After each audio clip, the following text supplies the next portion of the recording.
जज साहब, हमार वकील साहिबा खामोखा अदालत के वक्त के बर्बाद कर रहल बाड़ी और उस सवाल के जवाब देवल नहीं की चाहत जेमे बियाहता के पति और पति के पूरा परिवार बियाहता के रखे खातिर तैयार बा।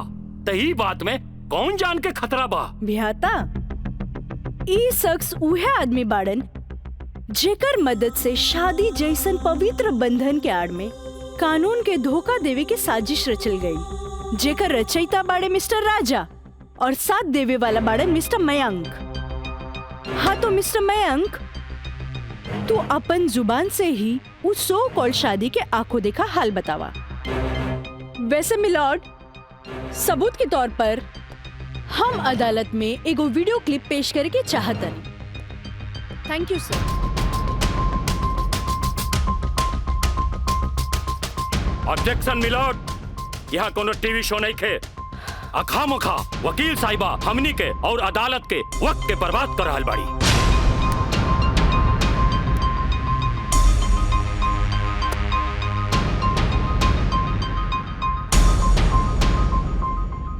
जज साहब, वीडियो क्लिप में साफ दिख रहल बा कि दुल्हा दुल्हन के दाएं बाएं ना बल्कि आमने सामने बैठाल गईल ह, जे हिंदू रीति रिवाज से बिल्कुल गलत बा। और ऐसे नहीं से भइल काहे कि पंडित से शादी ना करावल गई, एक बहरूपिया से पंडित के रूप धरावल गई। आप यही क्लिप के साथ पंडित के बयान खुद से देख ली। जज साहब, हम रेलवे कर्मचारी हई, रुपया के लालच हमरा के नकली पंडित बने पर मजबूर कई देलस। जज साहब, हम एक गरीब आदमी बानी और पैसा का लालच बड़े बड़े लोगन के अच्छा और बुरा समझे का शक्ति के छीन लेला। हम तो एक गरीब आदमी बानी। दोस्त के कहला पर हम एगो भलता आदमी के पुजारी बना के इन लोग का ब्याह करवा देली। आखिर हम भी क्या करती? जज साहब, काजल की खूबसूरती का हम दीवाना हो गई और काजल के पावे खातिर हम समाज और कानून के हर सीमा के भी लांग गईली। हाँ तो जज साहब, हमार दूसरा वीडियो क्लिप देखी जे ई साबित कर दी कि धारा 420 से शुरू हो करके धारा 376, 375, 362, 361, 120B के उ लड़की के साथ अंजाम देल गल बा। और जज साहब, लगे हाथ हमार दूसरा वीडियो क्लिप भी देख ली प्लीज।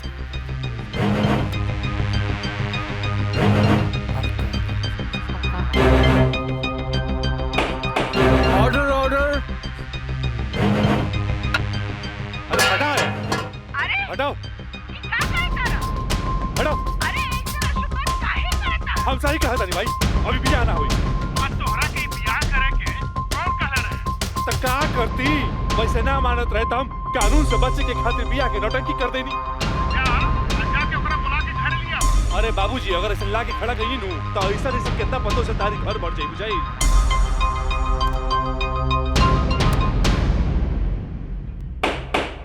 Order order.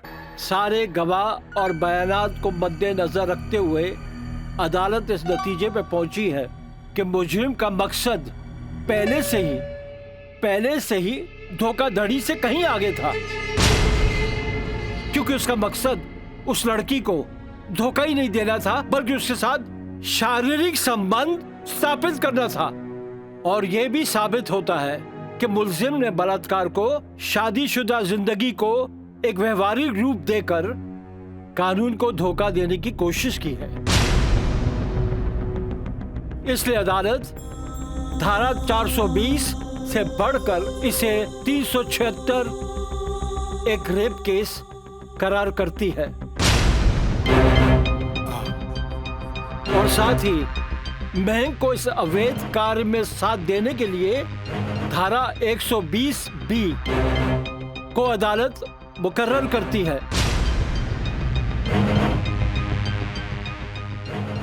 धारा 376 के तहत मुलजिम राजा सिंह को 9 साल एवं उसके साथी महंग को धारा 120B के तहत 4 साल बामुशक्कत कारावास की सजा देती है। और पंडित देवी दत्त को नौकरी से बर्खास्तगी के साथ आईपीसी 34 एवं 120 बी के तहत 2 साल की सश्रम कारावास देती है और अदालत जगदम्बिका पाल सिंह जैसे हर अमीर बाप को यह हिदायत देती है कि पुत्र के मुंह से उनके उल्टे सीधे कारनामों में पेटों का साथ न दे। और इन्हीं फैसलों के साथ अदालत आज बर्खास्त की जाती है। Thank you.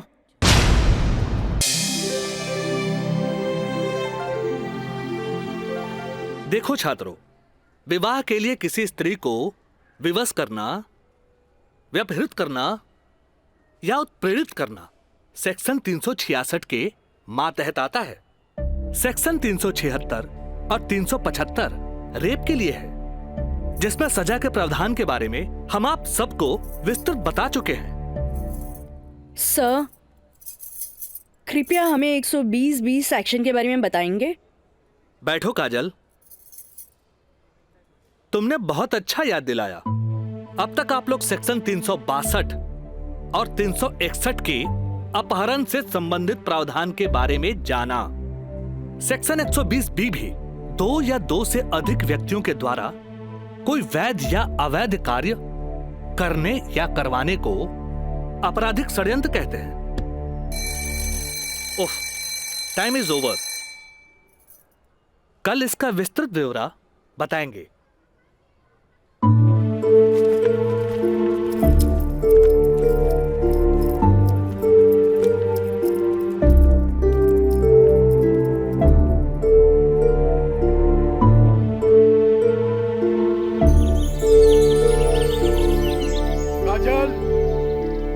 काजल, काजल, काजल। जी पापा। ये हम का सुन रहल बानी? तू 2 दिन से कॉलेज नहीं गेलू, आगे पढ़े लिखे के इरादा नहीं का?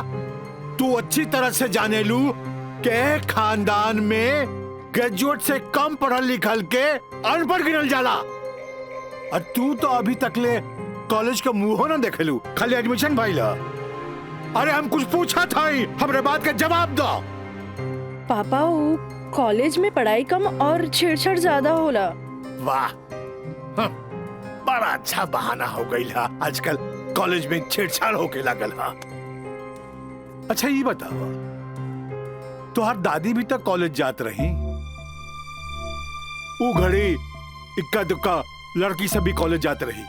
और जब तुहार मतारी कॉलेज जाए लगली तो कुछ लड़की लोग जात रहे। वो घड़ी भी तो लड़कन सब छेड़खानी करत रहे। और आजकल तो कॉलेज में आधे आध लड़कियन सब हो गई, तो तोरा के छेड़खानी के बहाना हो गई। कान खोल के सुन ल काजल, हमरा घर में पढ़ाई लिखाई खातिर कोनो बहाना ना चली, बुझलू? काल से तू कॉलेज जाइबू तो कॉलेज जाइबू, समझ लू कि ना? का समझ लू? ठीक बा, ये कि काल से हम कॉलेज जाए। गुड, ठीक है।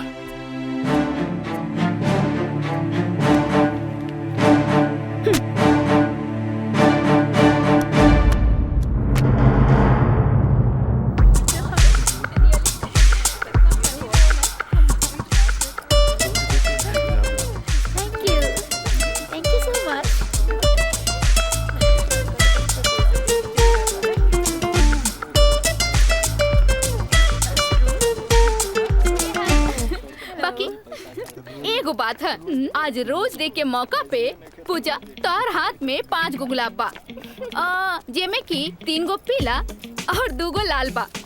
एकर मतलब तोहर 3 गो दोस्त और 2 गो प्रेमी है। और हमरा देखा, हमार हाथ में तो 1 गो गुलाब है, यानी कि हमरा चाहे वाला भी 1 गो है, जेकरा हमहू चाहिए।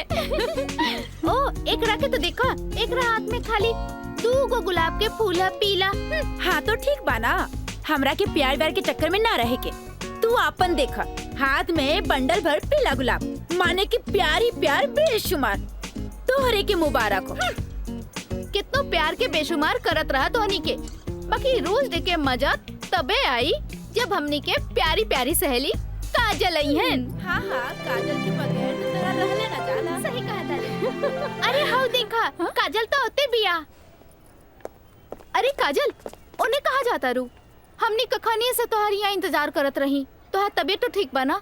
तू 2 दिन से कॉलेज ना आइलू? तबीयत की कहा है हमार, हम एकदम ठीक बानी, बस मूड ना रहे यही से हम कॉलेज ना आई नहीं।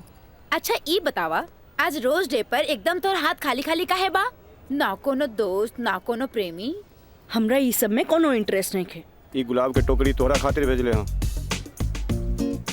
ई के भेजले हो? राज बाबू बैंक साहब कहले हैं कि लाल गुलाब के टोकरी काजल के दे आवो। देख लू तोहनी के, आज हमारी प्यारी काजल पर कितना सारा प्यार बरसल वो राज बाबू से।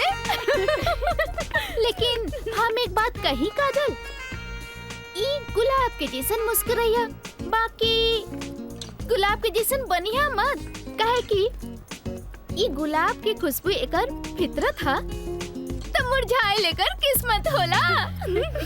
तू ठीक कहलू प्रिया, ई राज के बच्चा के तो देखे के पड़ी।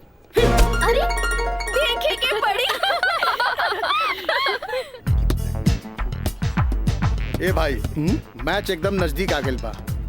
बुझात नहीं खे कि हमनी के जीत पावल जाई, समझला? हे, हार के बात करे के बाद जो अपना ससुर घर, ससुर के नाती पहले ही हार के बात करता। ये देखा तारे, विक्ट्री है विक्ट्री, विक्ट्री हमनी का हो। अरे पिंटू, एकरा के बता कि हमनी जीतब की हारब? जब तक हमनी के टीम में राज बा, हमनी के केहू ना हरा सकेला। केहू ना हरा सकेला।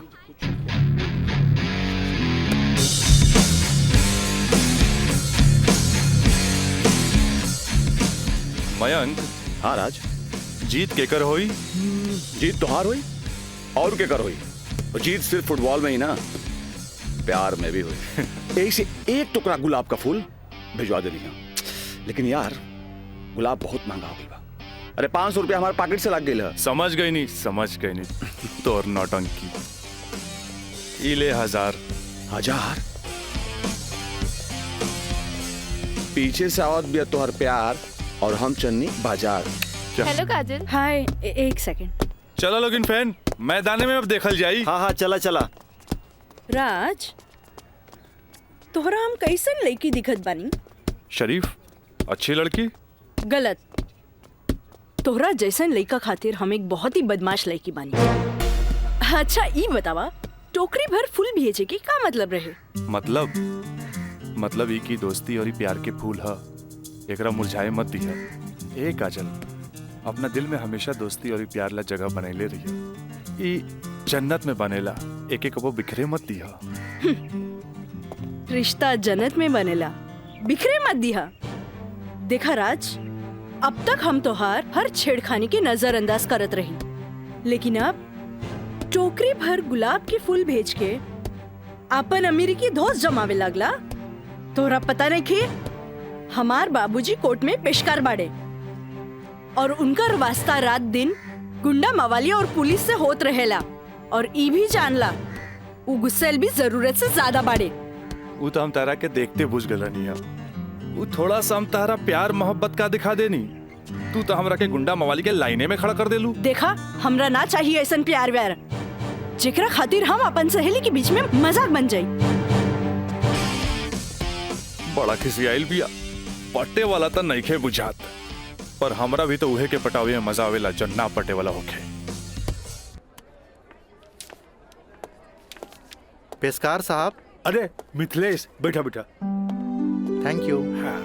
पेशकार साहब, हाईली फाइल अगला हफ्ता के हर केस के तारीख पूरा ब्यौरा के साथ तैयार कर देनी है। भाई वाह, एगो साइंस के स्टूडेंट होके तू सिविल कोर्ट ज्वाइन केला, हमार फाइलो तैयार कर देला जी। मिथिलेश, जब से तू यहाँ पर ज्वाइन कैला, हमार कुल काम आसान हो गया। एगो बात कहीं सर, रउआ अखिलेश आ हम मिथिलेश, राउर काम के तो डंका बजिए रहल बा। अब हमरो तो कुछ सेवा करे दी। जानी ले, एमे हमरे फायदा बा। एगो क्लर्क होके हमरा फ्री में पेशकार के अनुभव मिल रहल बा। आज ही फाइल तैयार करे में तो तोहरा पूरा दिन लग गेल होई। चला, कोनो बात ना, यहाँ से सीधे घर चले के खूब बढ़िया नाश्ता करेंगे। आवा। पेशकार साहब, ये हमरो कहे के रहे कि आज रउवे साथे घर चलब। अच्छा। असल में काजल के एग्जाम नजदीक बा। हाँ। से उनका खातिर कुछ नोट्स तैयार कर ले बानी, जे दे भी देव। अच्छा अच्छा अच्छा, तो यही से काजल के फोन आए रहे कि आज लिट्टी चोखा बनौले बानी। मिथिलेश बाबू के भी साथे ले ले आई है। ठीक बा, चला चली।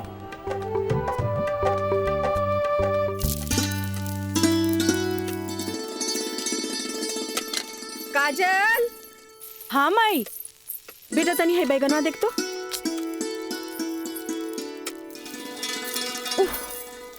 तोर भरता बन जाए ना, तनी दोनों जने के प्लेट में डाल के दिया। ठीक बा माई, तबले हम चाय लेके आवा तनी। ई लिए लिट्टी चोखा।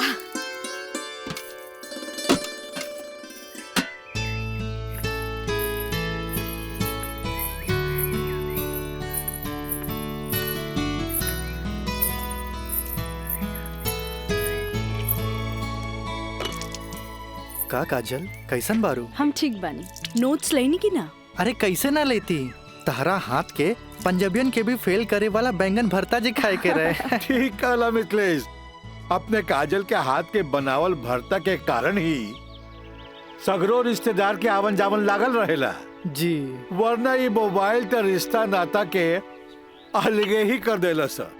जी बिल्कुल सही कहनी। काजल, हाई ला अपन नोट्स। हमार अंदाजा है कम से कम इमे से 2-3 सवाल तो जरूर आई। अरे खा भी मिथिलेश, लिट्टी ठंडा हो जात बा। अब ऐसे भी 2 दिन तक लेता ही नोट्स के हाथ लगाए वाला नहीं की, काहे कि 2 दिन के बाद फ्रेंडशिप डे जो आ रहल बा। हाँ। रउआ का समझा फ्रेंडशिप डे? दे 300 रुपया। 300 रुपया? अरे काजल के फ्रेंडशिप बैंड खरीदे के बा। है, और चढ़ाओ अपना बेटी के माथा पर। है फ्रेंडशिप डे, काहे ना कोनो बड़ी सेठ से बियाह कर ले लो। अरे करम में तो पेशकार लिखल रहे, तका करती है? काम आई। हमार बाबूजी की कम समझे लो, मजिस्ट्रेट तो आइला जाइला, बाकी हमार बाबूजी की तो सारा जिला जवार जानेला। का मिथिलेश बाबू? हाँ हाँ बिल्कुल ठीक कह लू। ये दोस्ती हम नहीं तोड़ेंगे, तोड़ेंगे दम मगर तेरा साथ ना छोड़ेंगे।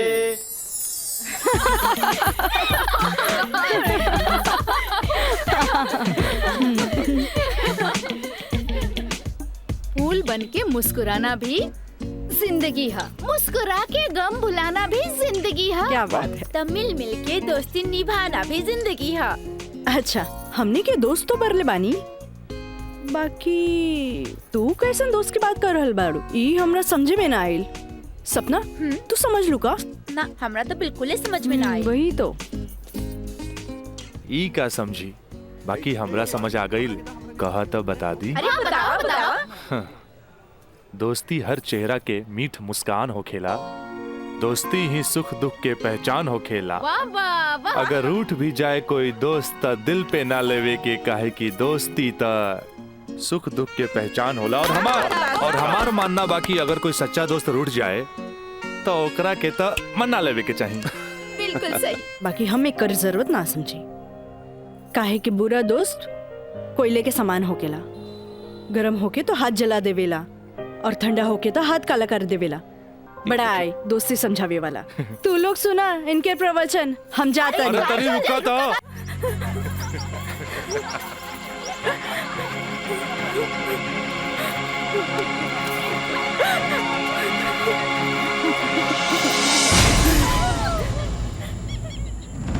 ये काजल, तोरा परेशान होके के जरूरत नहीं खे। खबर भेजवैनी हा, राज आपते हुई। May I coming, sir? Yes come in. का बात बस सर, आप हमके बुलाई नहीं हो? हाँ, ई का सुनतानी हम हो, तोरा जैसे स्टूडेंट के वजह से ही कॉलेज के बदनामी हो जाला। को एजुकेशन के मतलब ही ना कि कॉलेज में कोई लड़का लड़की के छेड़खानी करे। लेकिन सर हम कुछ ना सुनने के चाहता नहीं। अब कोई ना कोई स्ट्रिक्ट डिसीजन हमरा लेवे के पड़ी। ठीक बा काजल, तू जा सकेलू। जी सर, थैंक यू। लेकिन सर हम ऐसा क्या कर देनी है कि काजल आपके लगे हमारी शिकायत लेके आ गई है? शुक्र मनावा कि वो हमारा पास आ गईली। अगर पुलिस के पास जईती त सीधे अरेस्ट हो जाता। बुझला, आजकल ऐसा कानून आ गइल बा कि एकरा में बेलो ना मिलेला, सीधे जेल होखेला। बाकी सर वहाँ और भी तो लड़का लेके रहे। हाँ, अरे ये तो हम कहे के चाहत नहीं तोहरा। और भी लड़की रहे, यह लड़की के छेड़े के का जरूरत रहे? वो पेशकार के बेटी के मामला बढ़ जाइत त का होइत? तोहर बाबूजी के हम काम मुंह दिखैती। आइंदा ख्याल रखी है। तू जा सकेला। ठीक बा सर, थैंक यू। मयंक भाई, बहुत टाइम लगिल प्रिंसिपल के यहाँ। अरे तो आबते हो है ना। का बात भइल? बड़ा टाइम लागत दला। कहत रहले हाँ, ऐसन के काहे पटावेला जौन शिकायत लेके आवे, ऐसन के पटावा जौन शिकायत ना करे। तो प्रिंसिपल साहब गलत का कहत बड़ा? पता ना काजल में का देख लेले बड़ा कि वही के पीछे भागा जात बड़ा। तोहनी के ना बुझाई, हमरा ओकरे पटावे में मजा आवेला जौना के पटावल मुश्किल बा।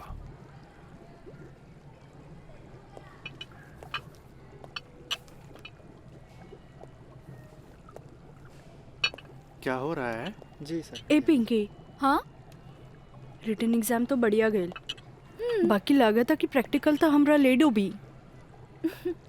हमरा तो बहुत बढ़िया बा।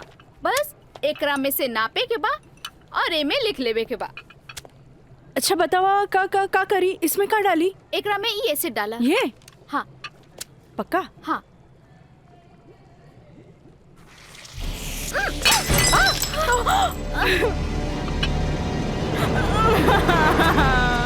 अरे काजल! काजल, where are you going? What happened?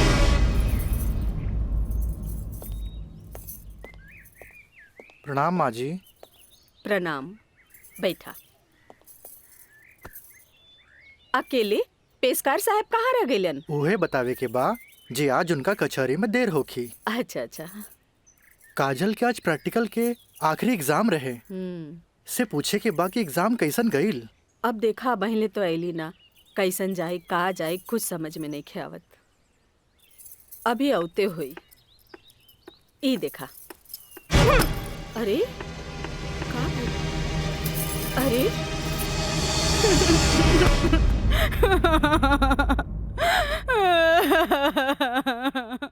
काजल,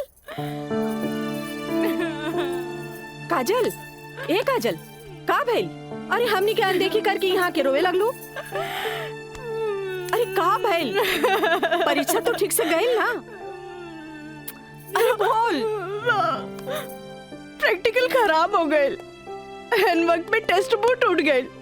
हम फेल हो जाए माई, हम फेल हो जाए। अरे का काजल, तू तो बड़ा जल्दी निराश हो जाई। अब केमिस्ट्री थ्योरी में जहाँ तक हमनी सोचले रहनी, कम से कम तोहरा के 40 मार्क्स तो मिलबे करी। अब प्रैक्टिकल में मार्क्स नहीं मिली तब पास होके से के रोकी?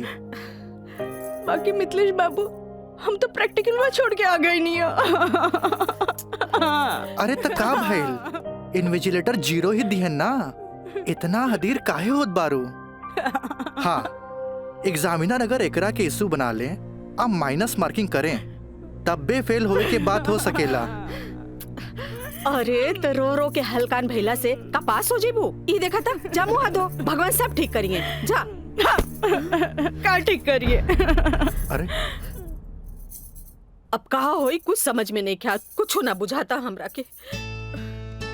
माँ जी, अब रहुआ परेशान मत होई, एकर थ्योरी पेपर बहुते बढ़िया गईल हा। अरे तो तुहार गाइडेंस रहे तबे ना। अरे साइंस के स्टूडेंट रही त गाइड कर देनी, एमे का। ता ठीक बा, अब तू ही समझावा ओकरा के। ठीक है। आई लघु हो जा चुप।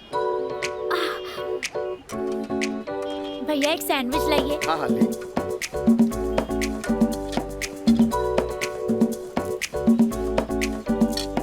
मुझे भी तो दो। और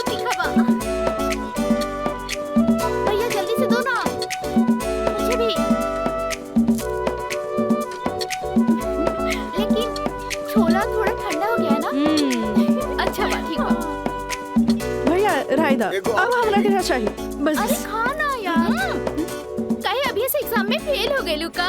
हाँ कहे चिंता में बड़ू हो? हाँ चिंता ना रही का तोरा नहीं के एक्सक्यूज मी गर्ल्स। काजल तू तो बुझाता कि अभी लेक हमरा से नाराज बाड़ू। अरे नाराज तो हम हो रही तारा से, पर हमरा हमार दादाजी के सिखावल एगो बात याद आ गई। कोई भले ही बोए तोहरा ला काटा, तू बोए ओकरा ला फूल। देखा काजल तू तो प्रिंसिपल साहब से जाके हमार शिकायत कर देलू, पर हमरा हमार दादाजी के सिखावल उ बात याद आ गई। भाई तो उनकर पोते नू, हम जकरा चाहिए नू ओकर पूरा ख्याल रखीले है ने। देखा है ने, और ये बात के पता तोरा बड़ा जल्दी लग जाई बुझाइल। गर्ल्स आप लोग के रिजल्ट आ चुकल बा। अच्छा और ये क्लासरूम में आप लोग के रिपोर्ट कार्ड बांट रहल बा। जाई चल चल जल्दी चला। अरे जल्दी चला चल। ए काजल कांग्रेचुलेशन, आपके केमिस्ट्री के प्रैक्टिकल में 20 में 20 मार्क्स मिलल है। Mister Raj for your kind information हम केमिस्ट्री प्रैक्टिकल एग्जाम ही छोड़ देनी है, ऐसे अपन कांग्रेचुलेशन अपने पास रखी। हाँ। Roll number 31। यस सर।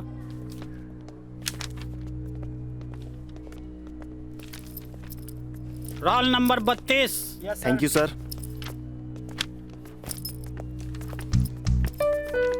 Roll number 33। यस सर। Roll number 34। यस सर।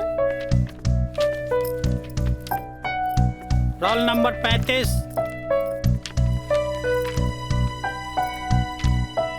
Roll number 36।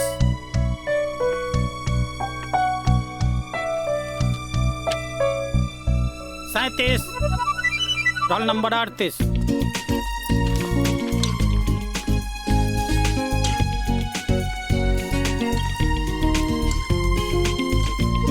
है ने देखा है ने, और ये बात के पता तोरा बड़ा जल्दी लग जाए बुझाइल। ए पिंकी पूजा हाँ का ई देखना हमरा के सच में केमिस्ट्री प्रैक्टिकल में 20 में से 20 मिलल। ई जरूर राज के कारनामा है, काहे कि ये इन्विजिलेटर शर्मा जी ओकर बंगले पे तो ठहरल रहलन। ओह हाय मैं मर जावा। अगर तोहरा जगह पे हम रहती ना तो राजा के तो रानी बन जाती। जा बन जा। तारा के देख के ना एगो बात याद आ गई। इया कहे धिया धिया, धिया कहे चिया चिया। एक हाउआ जौन तारा पे जान छिड़केला, और एगो तू हा जौन एकरा के ठेंगा दिखावत थिया। अच्छा चला चला, हम तो परीक्षा में पास हो गए नी, ये हमरा खातिर बहुत बड़ा बात बा। पापा देखिए तो बहुत खुश हो जाइए है। हाँ चला चला चला।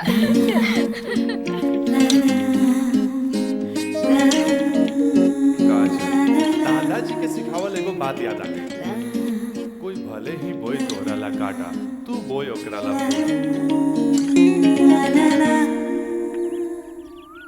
ई ले। अरे भाई अपोजिट टीम आ गई बा, हमनी के का होई? अरे आ गेल त का भइल हो, अभी तो टाइम बानू मैच में। टाइम बा त का एहिजे बैठ के टाइम पास करबा। ए जब हमनी के मैदान में जाएम नु तो देख के थर्रा जाइलो, ठीक बा? अब चलो जौन होई तो मैदान में देखल जाई, उहे देखल जाई। चलो राज भाई बॉल दे। तोहनी के इतना हड़बड़ी बना तब बड़ा सन हम आवाता नहीं। चलो लोग चलो आवा।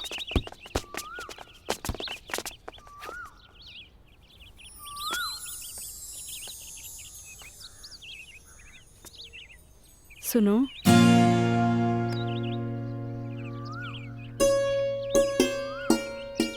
सॉरी राज, हम तोहरा के गलत समझनी, लेकिन तू तो सच में दिल के राजा बाड़ा। और तू ये राजा के दिल के रानी। ए काजल हम तारा के बहुत चाहेनी। Thanks for chemistry practical marks. WhatsApp number मिली का? व्हाट्सएप हाँ ठीक बा, ले ली। 8291 71 7752।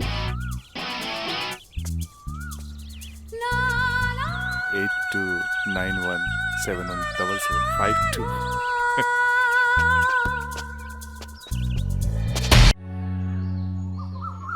अच्छा ये बताओ यार कि प्यार मतलब हाँ प्यार कब से चला था? काजल बताओ ना। बाय। काजल, हम दोनों एक दूसरा से प्यार करेले, फिर भी तू हमरा से दूरी बना के काहे रहेलू? राज, हम कोनो ऐसन वैसन लड़की ना है। जब तक शादी ना होखे तब तक हमनी की दूरी बनौले रखे के चाहिए। गुड, तहारी ये आदा हमरा के निक लागेला। हेने सुना? हाँ? देखा राज, तू हमार कोनो फायदा ना उठा पाई बा। हम आओ तनी।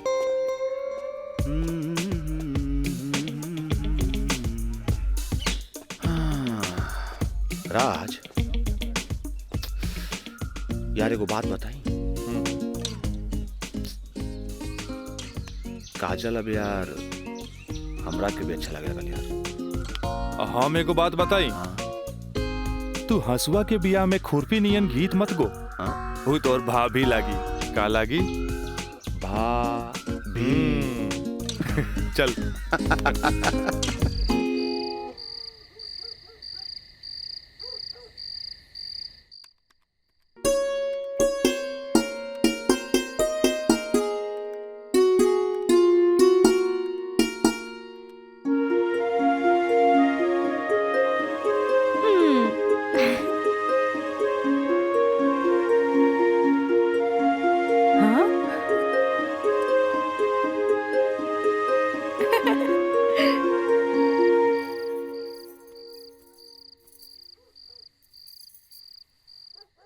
घर के सब काम निपटा ले लू? हाँ।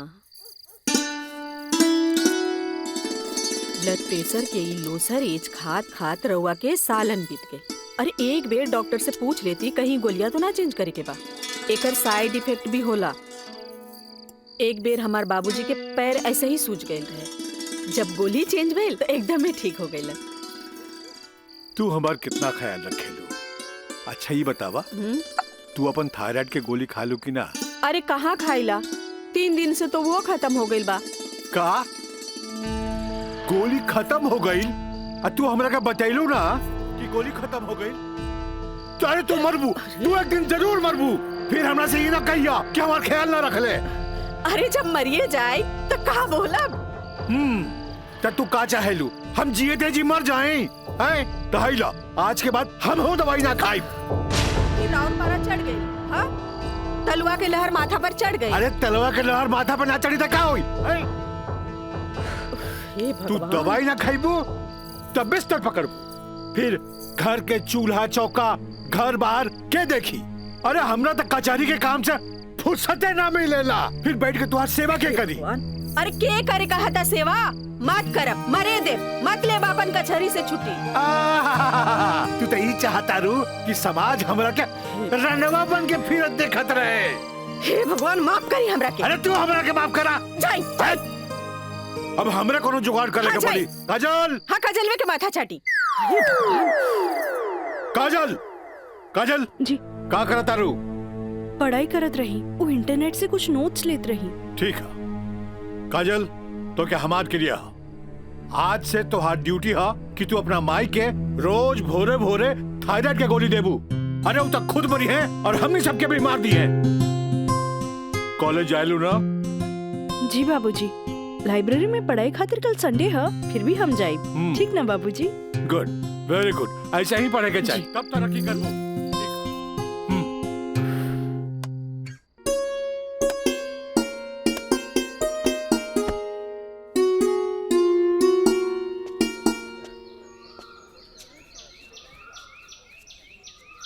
काजल।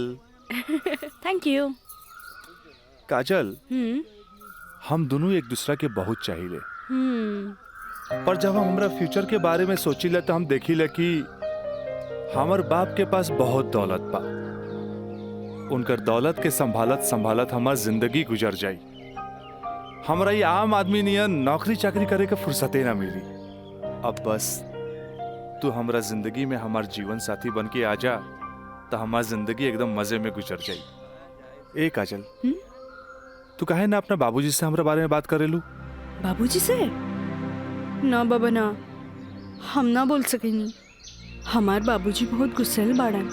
वाह भाई वाह, एक लौता बेटी भैला के बाद भी तू अपना बाबूजी से बात न करबू काहे कि बहुत गुस्सैल बाड़े, और इकलौता बेटा भइला के बाद भी हम अपना बाबूजी से बात ना करब काहे कि बहुत पैसा वाला बाड़े।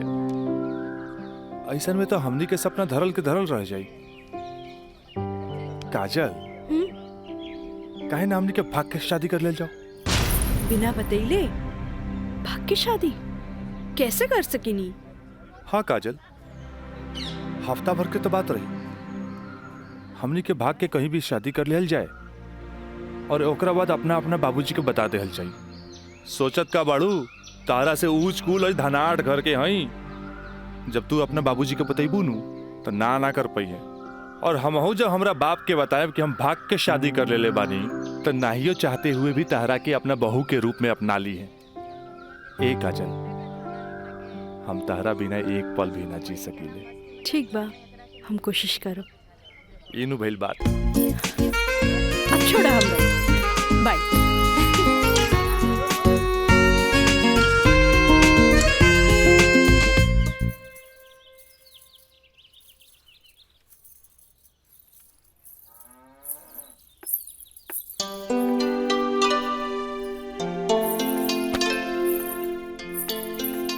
काम आई तोहरा से आराम नहीं के होत का? जब देखा काम का सिर्फ काम ही करबू। हमारा आराम के छोड़, ई बता हमरा से तोरा के का काम पड़ गई जे हमारा आराम के सोचे लगली? काम आई, हम तो हमेशा सोचनी ना माई। कॉलेज से एक हफ्ता एक्सकर्शन खातिर हमनी के हजारीबाग जाए के बा। हम डैडी से ये बात नहीं के बोल सकत, परमिशन दिला दे ना माई प्लीज। हमरा के मजौवा के समझ ले ली का? हाँ, अरे हमहू ग्रेजुएट बानी, ई होली में तोरा के कौन कॉलेज लेके जाता? होली तो मार्च में पड़ी, अभी तो फरवरी चल रहा बा। एक के हफ्ता की तो बात बा माई, प्लीज माई प्लीज। अच्छा, तोर बाबूजी आज ऑफिस नहीं खे गइलन, मिथिलेश के संगे बैठल बाड़े। कौनो शादी में जाए के बा, चल कोशिश करत आनी। थैंक यू माई। मिथिलेश, ऊ कहल जाला ना कि हाकिम के अगाड़ी या घोड़ा के पिछाड़ी ना रहे के चाहिए हैं? मजिस्ट्रेट साहब के इकलौती बेटी के बियाह, यही से हम खुद चलता नहीं तो हम न्योता तोहरे हाथे भिजवा देती। अरे रउआ चलती तो उनको भी खुशी होत। हाँ, ए जी। लेकिन हाँ? ई का कहतिया? का कहतिया? अरे कॉलेज टूर पे एक हफ्ता खातिर हजारीबाग जाए चाहतिया। ये एजुकेशनल टूर आके पिकनिक? एजुकेशनल टूर बोली ना। ये तो निम्मन बात हो सर। स्टूडेंट्स के बाहरी दुनिया देखल उतने जरूरी है जितना विषय के ज्ञान। ठीक है, एजुकेशनल टूर था मैं अलाउ करता नहीं, बाकी नो मटर गस्ते ओनली पढ़ाई। जी पापा। ये बतावा ये सब में कितना खर्चा आई? 2-3 हजार पापा। तू हमारे से 5,000 ले ला, ठीक है? थैंक यू पापा। चलो तू हमरा के दिखावा कि वो न्योता के कागज तैयारी हाँ, कर ले बांध देले बानी। चलो आए। मिथिलेश, हम आवत हैं, बैठो। जी सर जी। Thank you so much Mithilesh बाबू, अगर रउआ ना बोलती तो ये हरगिज ना मानतन। अरे वो तो हम तुहार मुंह देख के साथ दे देनी। जा मजा करा। कैसन लागल? वाह, सो ब्यूटीफुल। ये कहाँ लेके आ गई ला? पहले चला था तब ना पता लगी। उतरा। अरे स्टैंडवा कहाँ चल गई?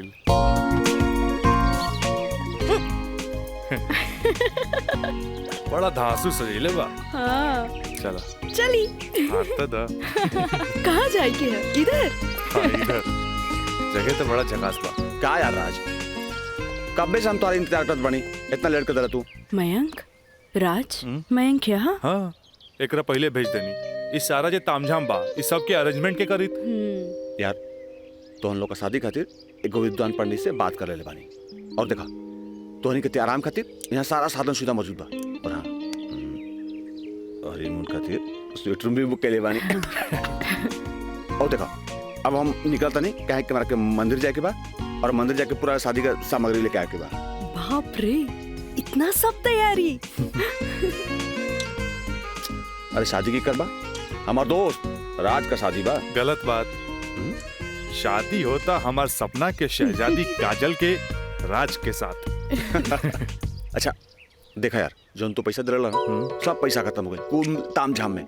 ऐसा करा कि हमरा के तू 25,000 रुपया और दे दा, काहे कि बहुत सारा काम बाकी बाबी। पैसा के कौन बात भाई, ई ले। अगर बाबूजी अगर ये शादी करे थे नु तो लाख के खर्चा लाखों में चल जाई। दोस्त महिम रिश्तेदार पूरा शहर के बुलाई थे। और वैसे भी तो बाबूजी जब रिसेप्शन पार्टी दी है तो जाई खर्चा बढ़ी। अच्छा हम निकल रहे हैं, बहुत सारा काम बाकी बा। ठीक बा, तू लोग आराम कर, चलो बाय बाय बाय। तो काजल अब तक गला लगईबू नु यहाँ तो यहाँ के जाना था हमनी के। ओ Raj, I love you. I love you too. जुबान निकालिए, बंद कीजिए। ठीक है।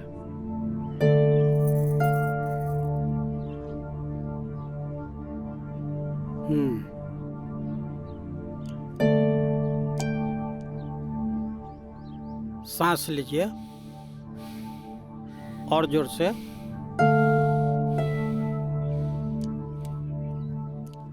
घबराए के कोई बात नहीं है। ऊपर के बीपी थोड़ा बढ़ गई है। अच्छा। से लागता कि काम के प्रेशर ज्यादा बा। जी नया मजिस्ट्रेट आइले हाँ से कुछ ज्यादा ही फाइल इनके हवाले कर देले हाँ। ठीक है, ठीक हो जाई। अभी आंख लगल बा, सोए दिन का के। और हाँ, पानी पियावल करी, काहे कि पानी पियला से पेशाब यानी यूरिन पास हुई तो रिलैक्स हुई है। जी जी। बाकी दवा वही चली। जी डॉक्टर साहब। जी डॉक्टर साहब हाईली अपन फीस। ई का करतानी, जे आदमी पेशकारी में हमरा से कहियो फीस ना ले ले, उनका से हम फीस ली रह दी। डॉक्टर साहब थैंक यू, थैंक यू। प्रणाम डॉक्टर साहब।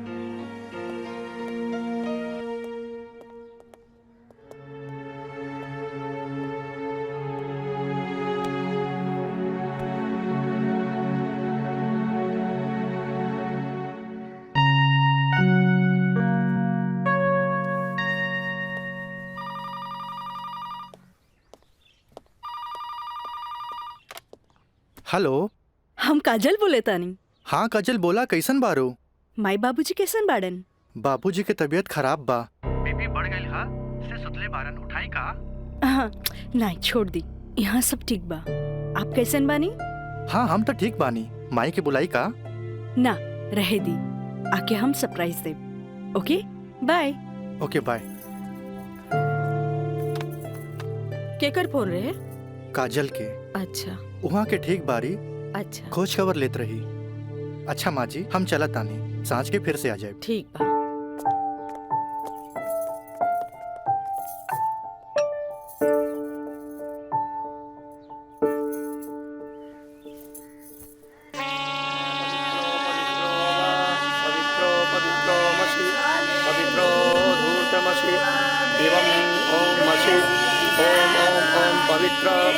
पवित्राः केशवाय माधवाय सर्वेश्वराय अपितु स्वाहा तत्पुरुषाय स्वाहा। ओम नमः स्वदन्ताय सहस्राक्षाय सहस्रपदे पूर्वशे पवित्रमशे सर्व ऊर्ध्वमशे चन्द्रमशे वामाय ओम ओम ओम ओम बुधाय ओम पवित्रो वा पवित्राय नमः सावित्रे नमः पवित्रे नमः तत्पुरुषाय सर्वेश्वराय नमो नमः ऊर्ध्वमशे पवित्रमशे सर्वमशे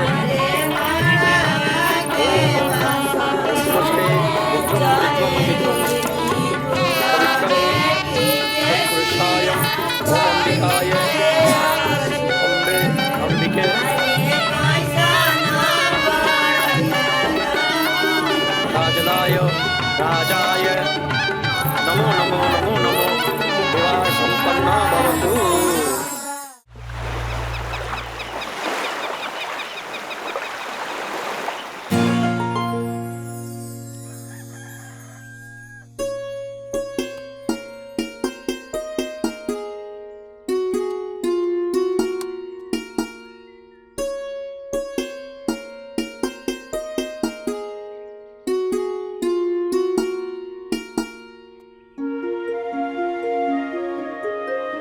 काजल काजल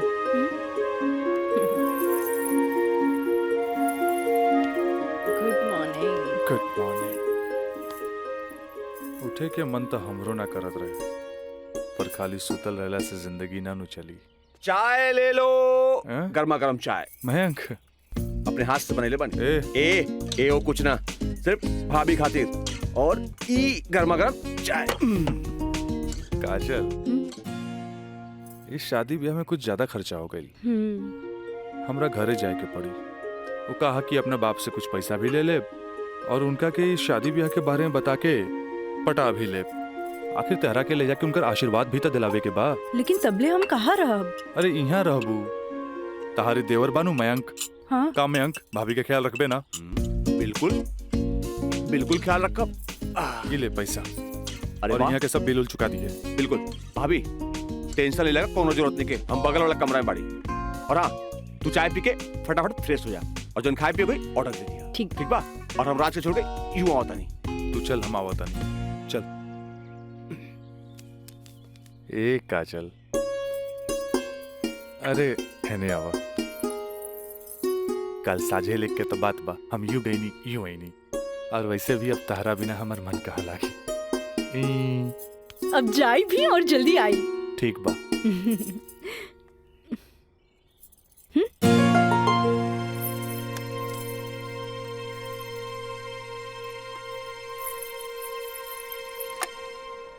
हेलो, हाँ। अरे देख रही हो कि मैं ऑफिस में हूँ, कितना काम पड़ा है, कितनी फाइलें पड़ी हैं, और तुम हो कि ये ले आइएगा वो ले आइएगा। हद कर दिया तुमने यार। मैं कम इन सर? कम इन। अखिलेश बाबू कैसन बाड़न? जी बीपी तो कंट्रोल में है, बुखार के वजह से थोड़ा कमजोरी आ गई है। यही से शुक्रवार तक की छुट्टी की अर्जी दे ले हैं। कोनो बात नहीं के, दिन रात काम करे वाला आदमी के अरे थोड़ा बहुत आराम तो चाहिए ना। जी। कह दिया ऑफिस के चिंता न करे जी। जब वो ठीक हो जावे तबे ऑफिस आवे। ला एकरा के फाइल में लगवा दे। Thank you sir.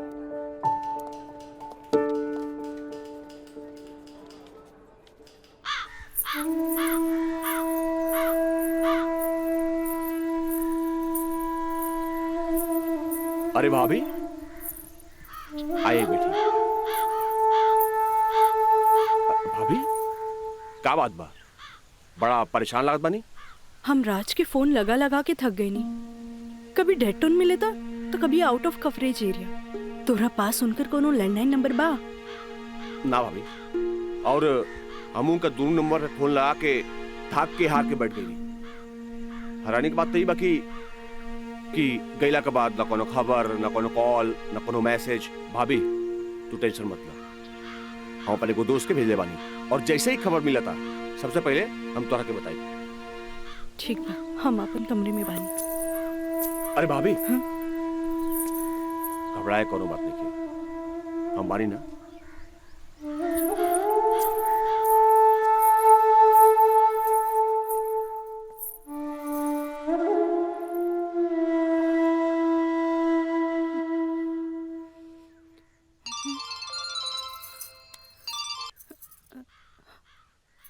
Kajal, trip कैसन जा रहल बा? ट्रिप ठीक बा। का बात बा? तोहार आवाज में खनक नहीं खे? नहीं, ऐसा कोनो बात नहीं खे। हमार मतलब सब ठीक बा।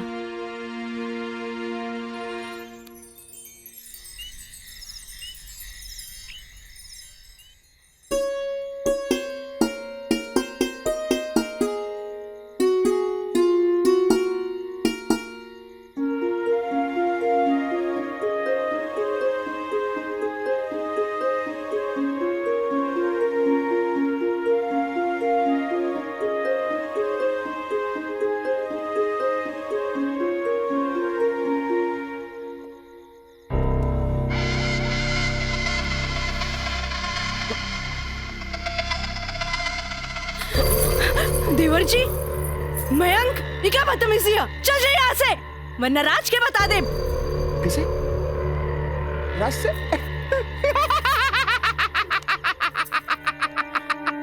हमरा से। भाग गए। आवेला नहीं खे। हाँ?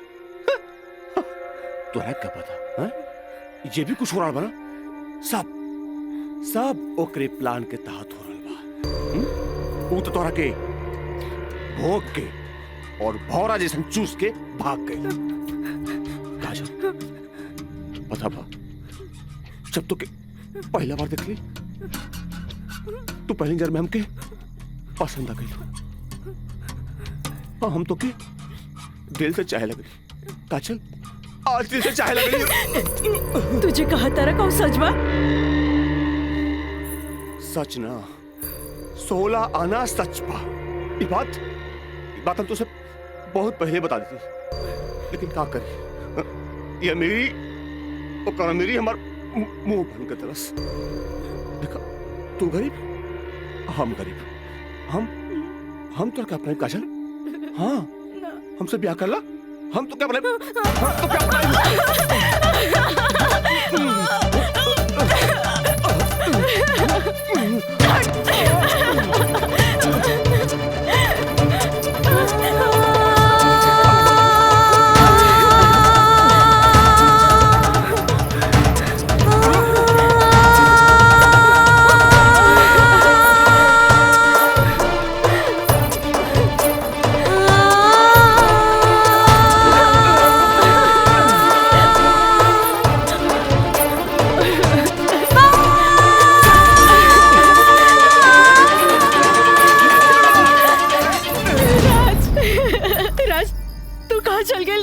छोड़ के महंग तो और काजल के बर्बाद करेंगे चाहत रहे।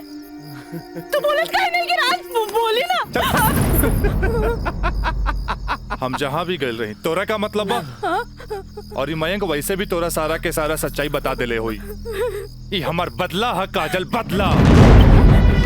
प्रिंसिपल से शिकायत करके ते हमरा के पुलिस और कानून के धमकी त दिला देले रहलिस, पर अब ब्याहता बन के सुहागरात बनेले बाड़ी। एकरा के छेड़खानी और रेप के नाम द नानू दे सकेली। भाभी देख ले हम कितना गला फाड़ के चिल्लाता ली, गला फाड़ के चिल्लाता ली। भाभी हमसे ब्याह कर ला, हम तो जिंदगी भर साथ निभाए, लेकिन ना तोहार तो खोपड़िया में औते ना रहल। देख ला। ठीक है, तो कहा था ई। हाँ? काजल, तू मयंक से ब्याह कर ले। ऐसे भी एकरा हमार जूठन खाए की आदत बा। तू अब बस हमारे को जूठन बारू, जूठन।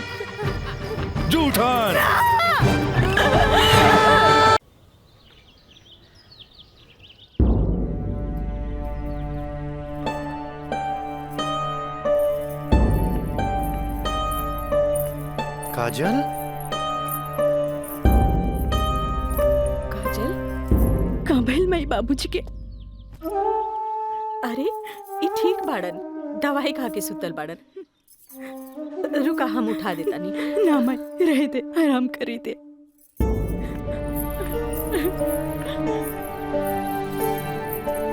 काजल, काबिल सर काबिल।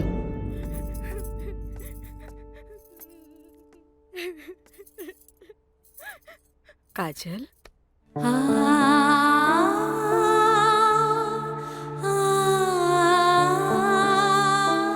अरे इतना रोवे की कोनो जरूरत नहीं है। तोर बाबूजी ठीक बाड़न। अरे वो तो बुखार के कारण ब्लड प्रेशर बढ़ गई रहे। इतना परेशान मत हो, इतना परेशान मत हो। माई, हमरा से बहुत बड़का गलती हो गई। हम एक्सकर्शन में ना गए रहे, बल्कि हम अपन बॉयफ्रेंड के साथ गए रही। और वो हमरा के दगा दे गए।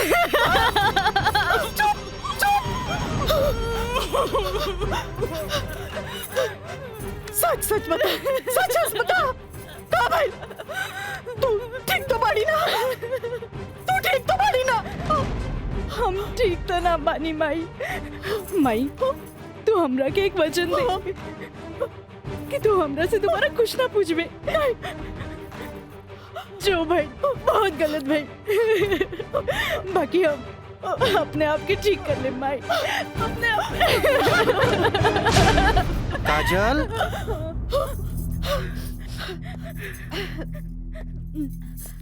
काजल, बाबूजी तोरा के बुलावत आ रहे।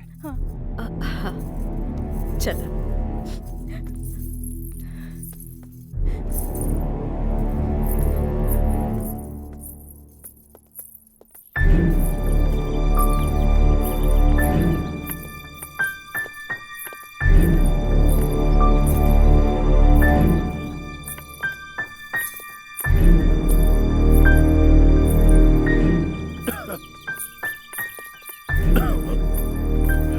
प्रणाम बाबूजी।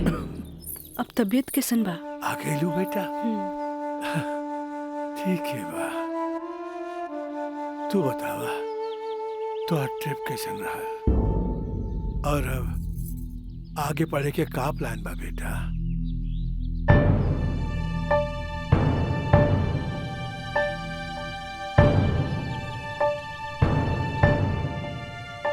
बतैलू ना बेटा? पापा, हम वो साइंस ना पढ़ के लॉ पढ़े के चाहता नहीं। तो ओकरा में का बात है बेटा? विषय कोनो खराब ना होखेला, पर जरूरत है तो ओकरा में अच्छा करेगे। अगर तू लॉ ज्वाइन करे के चाहता रहे तो लॉ ज्वाइन कर ला।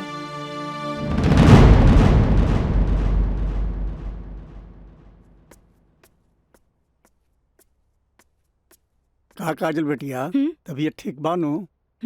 क्लास कब के खत्म हो गई? तू बैठल वारू बंद करे के रहे। हाँ काका, रूम लॉक कर दी। हम तो बस ऐसे ही बैठ गए रहे। अच्छा।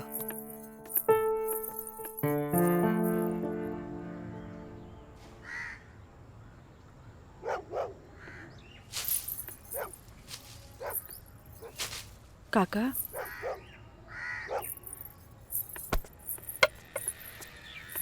अरे बिटिया, तू फिर आ गेलू?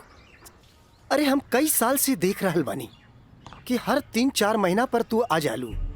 पर बिटिया, राजा तोहरा से नइखे मिले चाहता। वो बड़ लोग हवन, उनकर जिंदगी में तारा जैसी लड़की की कीमत चाय के कुर्बा के बराबर हा, जे पी के फेंक देवलन। काका, तोहरा का लागता कि हमें को फेकल कुर्बा है? नहीं बिटिया नहीं, ऐसे बात नहीं की जी। हम देखिला से बताइनी बिटिया, हम उनकर घर के नमक खैले बानी। फिर भी जब जब तू आयलू हम उनका बताइनी, पर राजा बाबू है कि एक कान से सुने ना और चल जालन। पर बिटिया, हम वहां के नौकर हैं। फिर भी अगर हम तारा काम आ जाए ना तो हम अपना एक बहुत खुश नसीब समझब। काहे कि तू जब जब आवे लुनू हमारा देखल नहीं जाला बिटिया। काका, अब की बार उनसे कह दियो कि काजल आखिरी बार आयल रहे। एगो घड़ा रहे जेकर पानी ऊपर तक भर गई।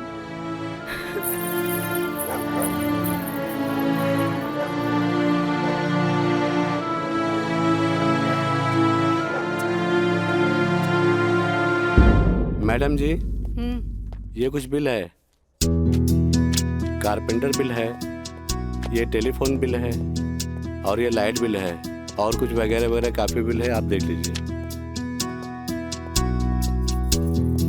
माँ, ये मैनेजर साहब तारा के महीना भर के बिल और खर्चा के हिसाब दे देले।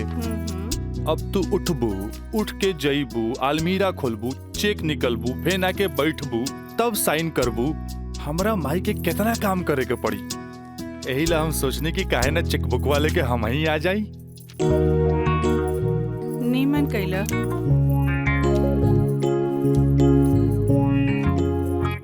अच्छा, तो तू एम्मा अपन 50,000 का चेक पहले से भर ले बाड़ा। तभी तो हम समझे कि माई के इतना मस्का काहे के। माई, अब तू ही बताओ कि इतना अमीर बाप के लड़का हई तो दोस्त महीन के टाइम टू टाइम पे पार्टी तो देहे के न पड़ी। ना देव तो हमरा बाप के ना कट जाए की ना। का मैनेजर साहब? बिल्कुल राजा बाबू। जी। ले अपन बाप का ना पूछ कर। इनू भाई हमरा दुनिया के सबसे बेस्ट माई वाला बात। Love you Mai. मैनेजर साहब। जी मैडम। इस सब रसीद आप एक साथ पूरा बिल कह के हमरा के दें, हम एक एक गो चेक काट देते हैं। जी मैडम। ठीक है। जी मैडम। हमरा ई बात के बहुत खुशी बा कि रउआ लोग हमार ग्लोबल कंपनी में इन्वेस्टमेंट करे के चाहता नहीं। ये हमरा खातिर बड़ खुशी के बात बा। बाकी हमरा भी कुछ देखे के चाहिए ना कि हम दिन दुगना रात चौगुना करके रउआ लोग के पैसा लौटा दे ताकि मार्केट में हमार साख बनल रहे। Of course. Excuse me gentleman. बाबूजी। हाँ। आप हमरा से वादा कैले रहनी कि आप हमरा नया कार किन के देब। अब हम खटारा हम ना चलाएं, बुझाइल नु? I want new car, okay? Yes, Raja is right. I am witness, okay? I will buy car for you. Thank you, sir. हम चलता नहीं बाबूजी। तो ठीक बा, रउए कार खरीदा दे। बाकी राउर कार की खर्चा कंपनी के इन्वेस्टमेंट पे दिखावल जाए। Okay, thanks. जेपी साहब, आपका बेटा तो हीरो लगता है। आखिर बेटा के करा हमरे नु। अरे यही तो उम्र में ऐश करे के।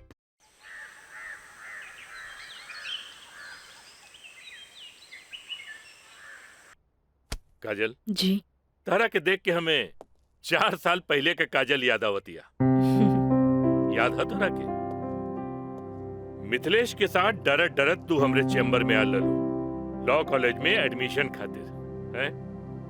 ई कानून के पढ़ाई कैसे एगो लड़की के बहादुर और समझदार बना देवेला।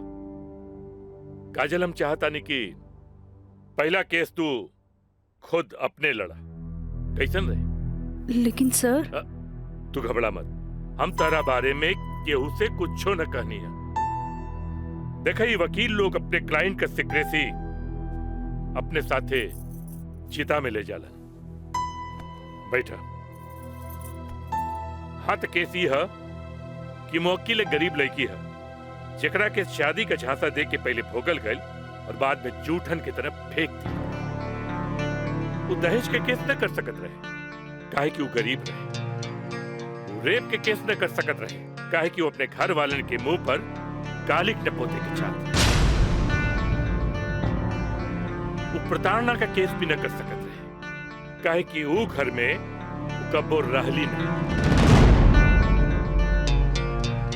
अब वही मुवक्किल का केस तो के लगे।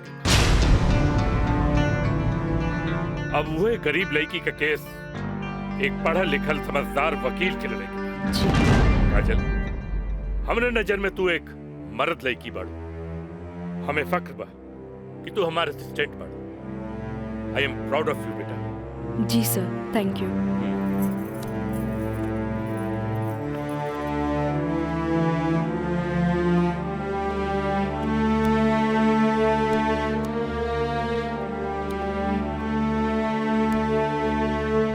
बाबूजी,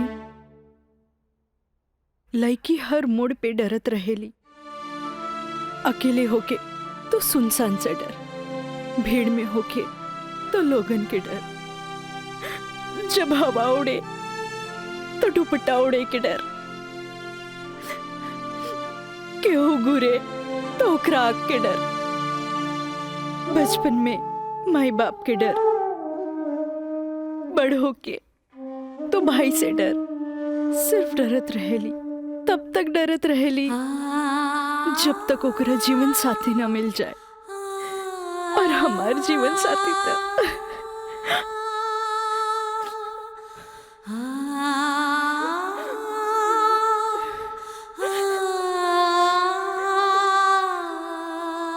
बाबूजी, आज हमार पहला केस बा, राउर आशीर्वाद चाहिए। काजल, माई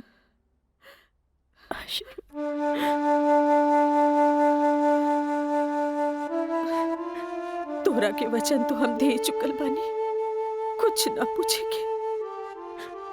बाकी जौन काम में तू लगल बाड़ हमारा आशीर्वाद बा तोरा के कामयाबी हासिल हो। चल।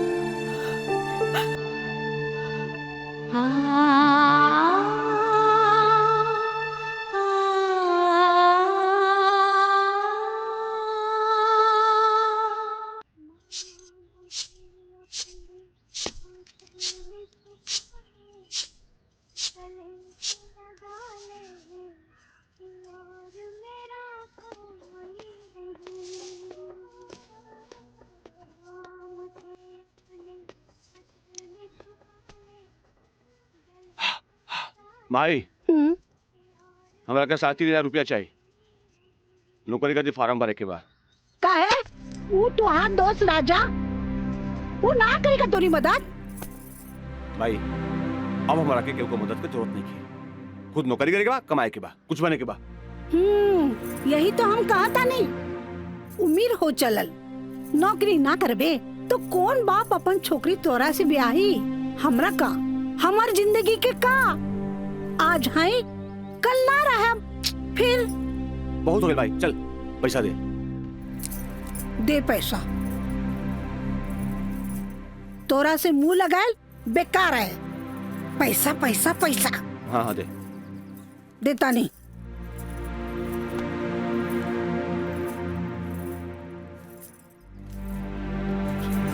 कितना?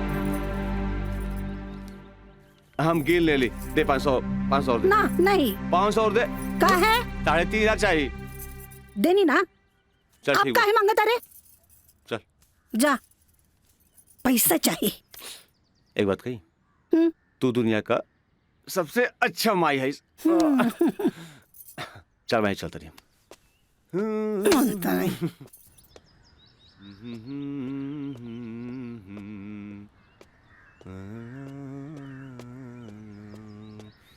मयंक काजल तू इतना दिन बाद यहाँ? हमरा तोरा से कुछ बात करे के बा। चलो कर बेटा। यहाँ ना चलो कॉफी डे में बैठल जाए। Coffee day? अरे सोचा मत, हम पियाई कॉफी तोरा।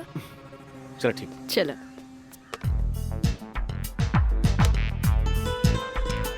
इला। Thank you. पिया ना।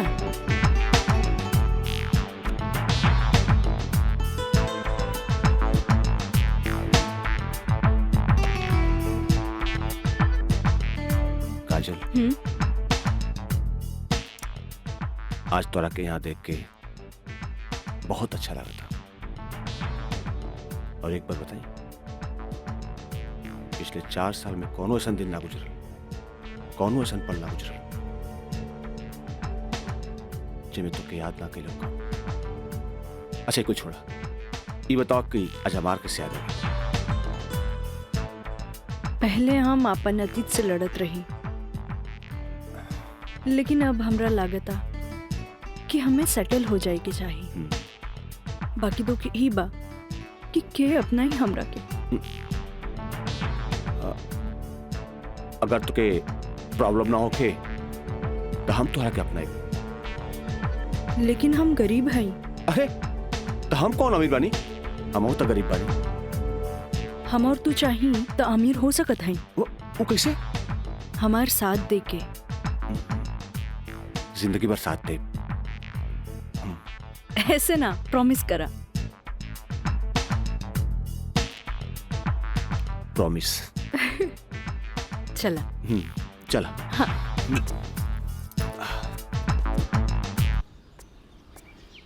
मिथिलेश जी, कोनो देर तो ना भइल? अरे ना बाबा, पहले ई बतावा भइल का? मयंक से साथ देवे की वादा ले लेनी है। अब तू अपन मिशन में कामयाब जरूर हो जाएगी। आगे देखी, लेट्स गो। सुनी, एगो बात कही, सब कुछ जानला के बाद भी आप हमें हेल्प करत हैं, ऐसे हम कबो ना भूल सके। पहले तो ना, पर अब सोचे लगनी है कि जिंदगी के हर लम्हा में आपके जरूरत पड़ी। चल आप चली, तोरा घरे छोड़ दी।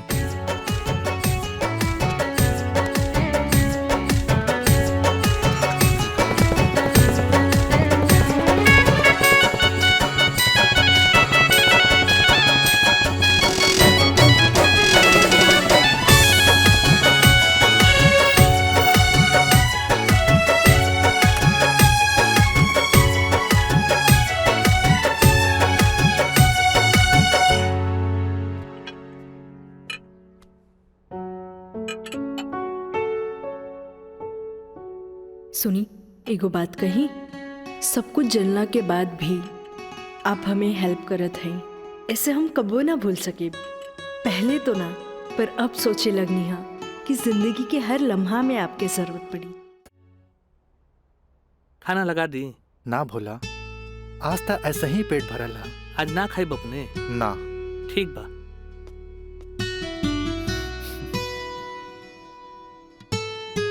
मैं पंडित देवी दत्त शर्मा। का कहनी है? देवी दत्त शर्मा।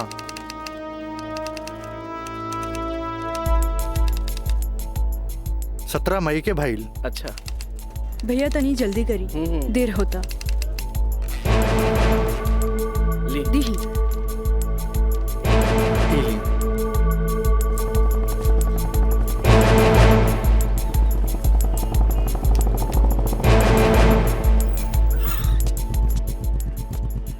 आ गए नहीं टाइप करा के? जी। लाइन लाइन दस्तखत हम कर दी। एली।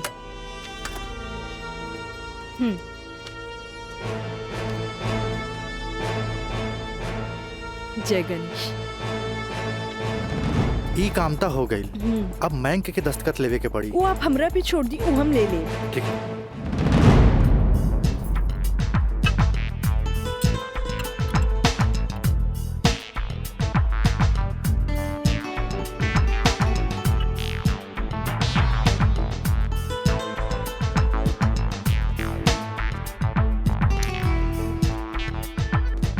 हेलो। हाय। सॉरी यार, आवे में थोड़ा लेट हो गया। अच्छा यही देखा, हम तोरा खातिर काले कैल बने। अच्छा पहले चाय पिया। इला।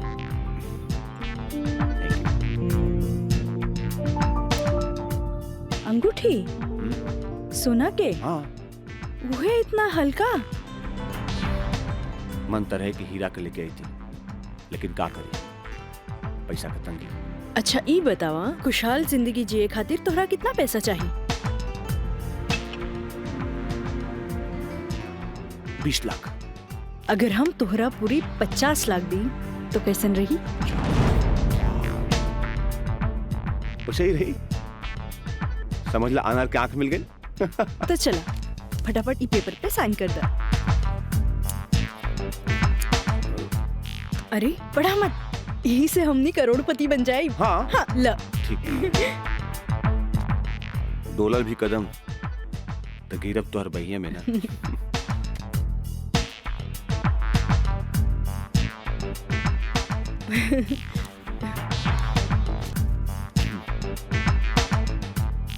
आज से हमनी का नया जिंदगी का शुरुआत।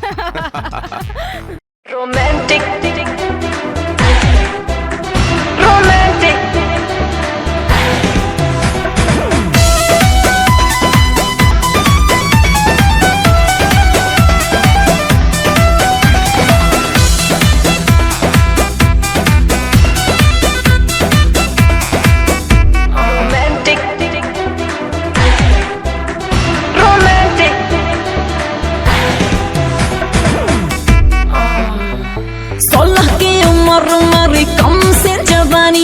खोज रही हूँ ऐसा मुंडा जो हो खानदानी। हाँ 16 की उम्र मेरी कम से जवानी, खोज रही हूँ ऐसा मुंडा जो हो खानदानी। इंग्लिश नहीं चलेगा, ना चलेगा हॉटी, तो कैसा चलेगा?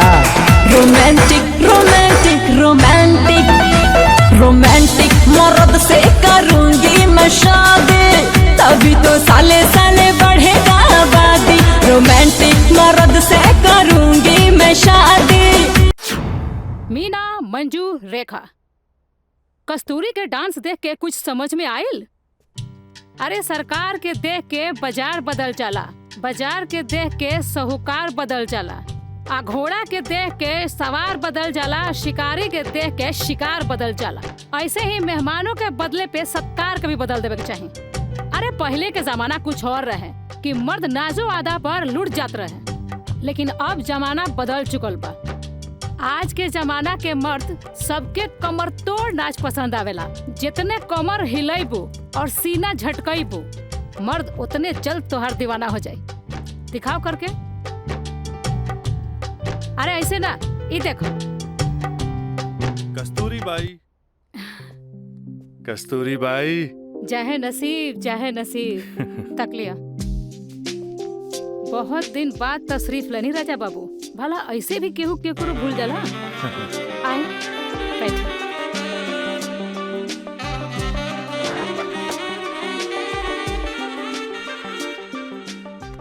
ना कस्तूरी बाई,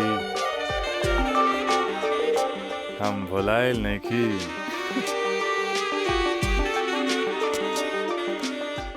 वो तो बस हमार शादी होके वाला बा। ओकरे तैयारी खातिर हम अपना माई के संगे खरीदारी में बिजी रही। फुर्सत पाते तहरा लगे आ गई नहीं। अच्छा एगो बात बतावा, कौनो बेहतरीन डांसर बा हमरा बियाह में नाचे खातिर? बानो एगो नया परिंदा बा। हाँ। मंजू, राजा बाबू का उहाँ ले जा जहाँ आज निराली का प्रोग्राम होता। आई जाए।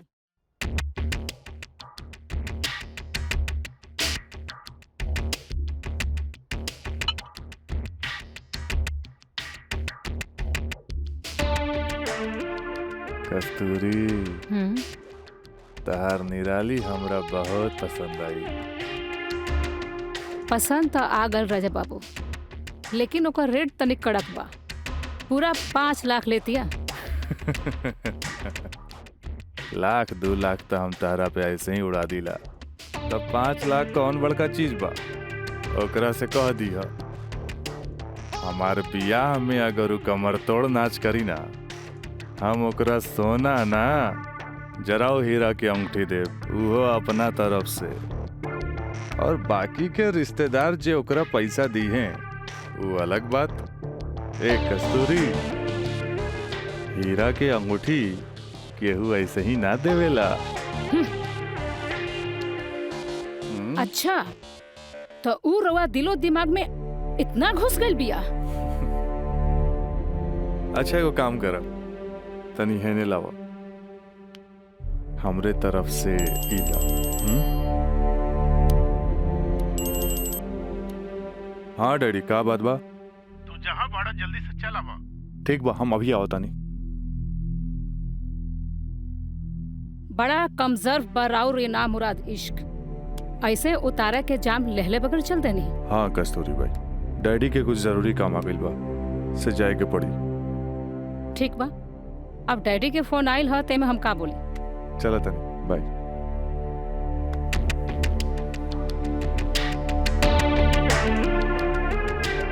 हीरा के अंगूठी तो दे गई, लेकिन तेरा दिल में गड़ल निराली के तीर निकाले के पड़े।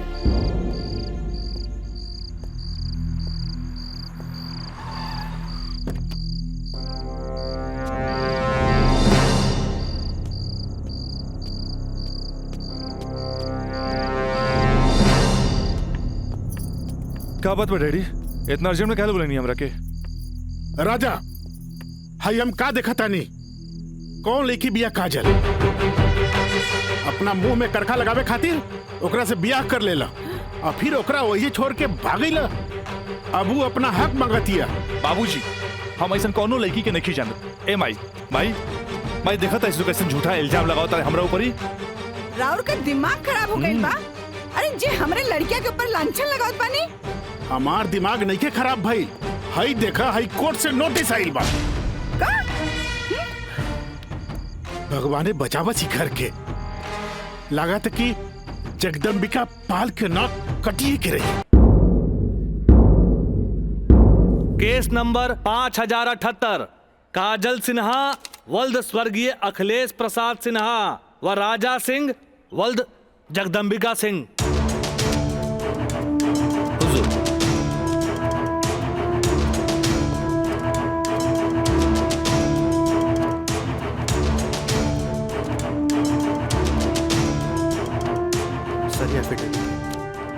केकर? गवाहन के।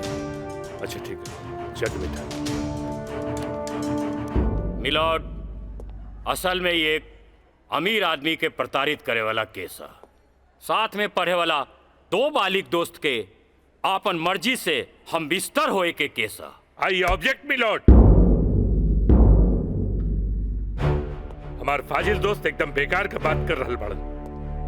सच्चाई तो यही है कि हमार मुवक्किल काजल का बिया राजा के साथे बाकायदा मंदिर में भैल रहे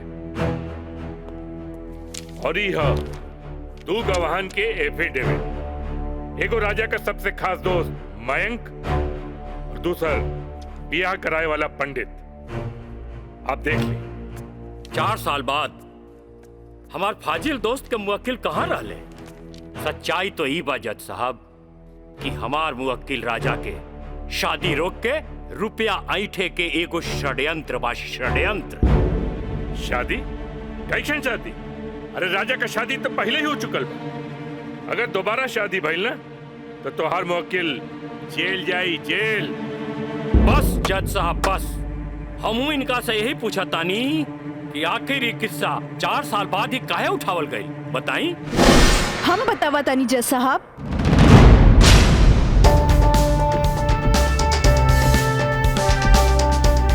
हम बताई।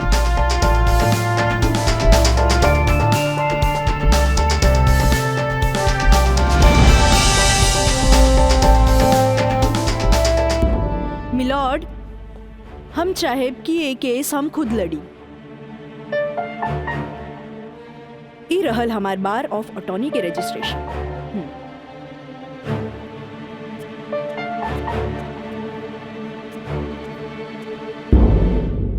ओके, you can proceed. Thank you sir. आशीर्वाद दी। खुश रह। चल। मिलॉर्ड, बचाव पक्ष के वकील बार बार पूछा तारे कि 4 साल हम कहाँ रही। मिलॉर्ड, 4 साल इनके मुवक्किल राजा जैसन तमाम मुजरिमों के सजा दिलावे खातिर ई चोंगा बहुत जरूरी रहे।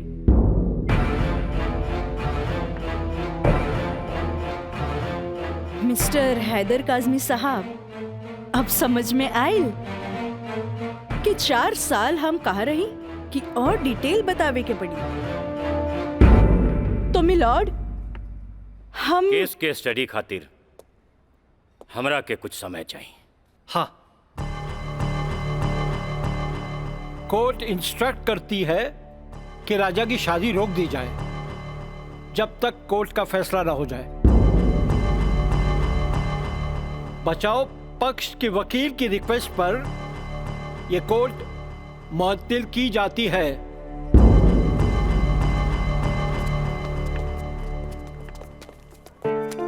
बहुत सही किया। देख के घबरा गई, तुरंत चल गया। बहुत अच्छा। ए वकील साहब, कोर्ट से समय काहे ले लेनी हो? तका करती तू हमरा के बतेबो ना कैला कि लड़की खुद वकील बिया। अरे तय से आपके का फर्क पड़ी? तू का समझबा कि हमरा का फर्क पड़ी? वो लड़की के आईपीसी आदि कानून के सब धारा मालूम हुई। एक खातिर हमरा के जीरा में सावधानी बरते के पड़ी। खैर तू चिंता ना कर, अब अगला तारीख लेवे दा हमरा के। वकील साहब, अगला तारीख रहुआ जल्द से जल्द ले लिहल जाओ और रहुआ पैसा के चिंता एकदम न करब। हम पैसा के चिंता ना करब, अगला तारीख जल्दी ले ले हम। चलो चलो बाबूजी, चलो चलो।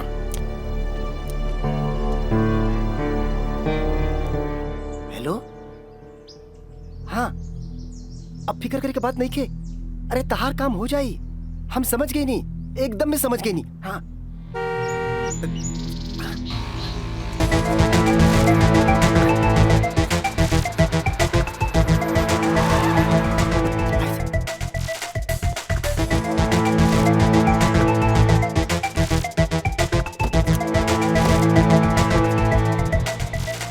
हटा ना, ये पाइप पे कर दिया है। रखा था नहीं।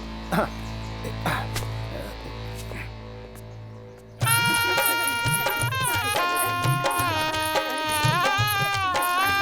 बंद करो ये सब नौटंकी, ये शादी ना हुई। अरे हटा ये सब, हटा। अरे ऐसे ना शुभ बात काहे करता रहा? हम सही कहा था नहीं भाई, अभी भी यहाँ ना हुई। अरे अरे का अरे तोहर दिमाग खराब हो गई का? बियाह करे से पहले हमरा से पूछ लेना रहा का? आए का जरूरत है ऐसा बियाह करे के? का करती वैसे ना मानत रहे हम कानून से बचे के खातिर बियाह के नौटंकी कर देनी। तो जाके ओकरा बुला करके घर लिया बा। अरे बाबूजी अगर ऐसा ला के खड़ा कहीं नू तो ऐसा कितना पतो से तारी घर भर जाई बुझाइल। तो फिर का करबा तू?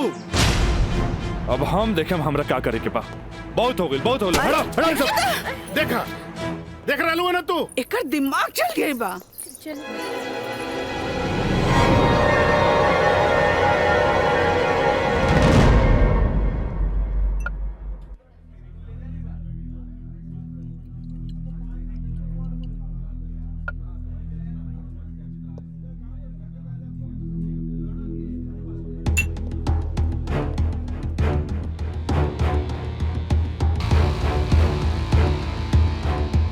बोला राज, का बात बा?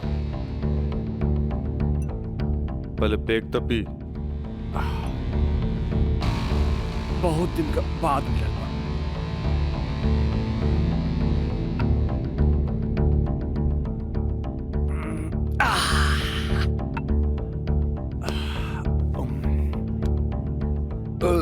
अब बतावा का बात बा? मयंक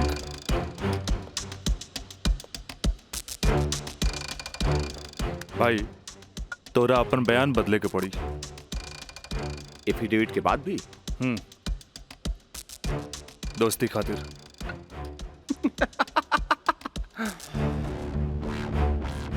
अब बयान देवे का कीमत काजल 50 लाख लगल गया। बयान बदले के बाद बयान बदले का कीमत 1 करोड़। 1 करोड़? यस 1 करोड़। कहे से कि हमरा काजल से ब्याह करके सेटल भी होके के बाद, और हम तोरा जैसा अमीर त नहीं की। और हाँ, अगर डीलिंग मंजूर होके तो तारीख से पहले आ जाइए। अच्छा हम चलत नहीं।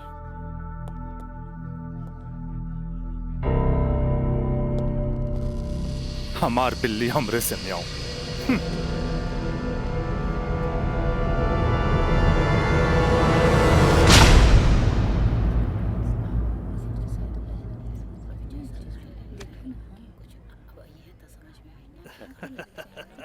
आज हम ही जीतब।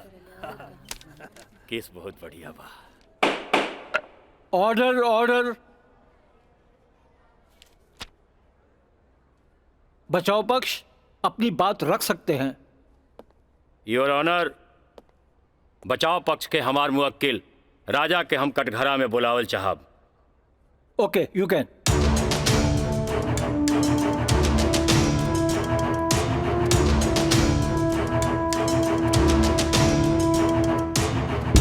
हम गीता पे हाथ रख के कसम खाता नहीं, जे भी कहब सच कहब, सच के सिवा कुछ न कहब।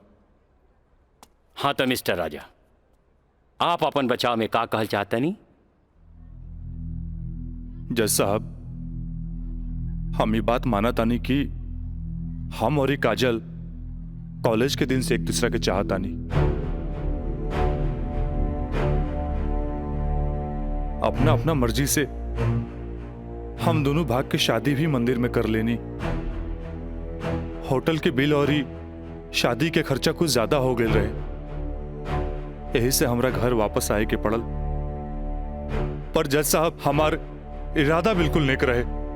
हम सोचनी कि हम घर वापस आके अपना पिताजी से कुछ पैसा भी ले लहब और उनका के शादी के बारे में कुछ सच्चाई भी बता दे। जज साहब, हम बिल्कुल निश्चिंत रहे कि काजल के देख रेख ला वहां हमार जिगरी दोस्त मयंक तो बढ़ले बा।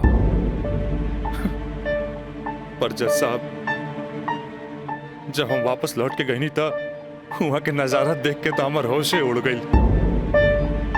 जज साहब, हमार नई नवेली दुल्हन काजल हमारा जिगरी दोस्त मयंक के बहिया में गलबहिया खेलत रहे। I object milord. ई सरासर झूठ बोलत जा रहलन ह। Objection overruled.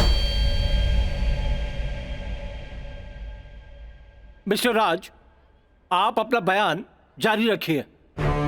जज साहब, तब खटाक से हमरा दिमाग में एक बात याद आ गई कि कॉलेज के दिन में हमार जिगरी दोस्त मयंक हमरा से बोले रहे कि वो काजल के पसंद करेला और काजल भी ओकरा के पसंद करेली।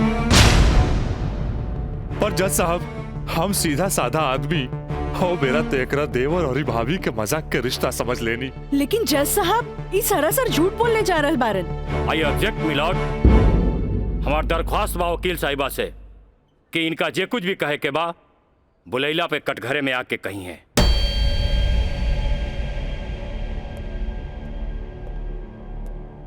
आप कंटिन्यू कर सकते हैं मिस्टर राज। जज साहब, कोई भी आदमी अपना बीवी के केहू दूसरा के बहिया में देखी तो ओकरा मन मस्तिष्क पर का गुजरी, ये आप अच्छे से समझ सकीले जज साहब। मिलॉर्ड, ई सरासर झूठ के पुलिंदा आपके सामने रखल जा रहल बा। कोर्ट के गुमराह करे की कोशिश करी जा रहल बा।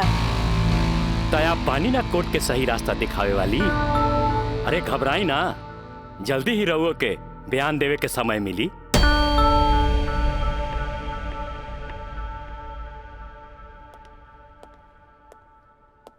यू कंटिन्यू मिस्टर राज।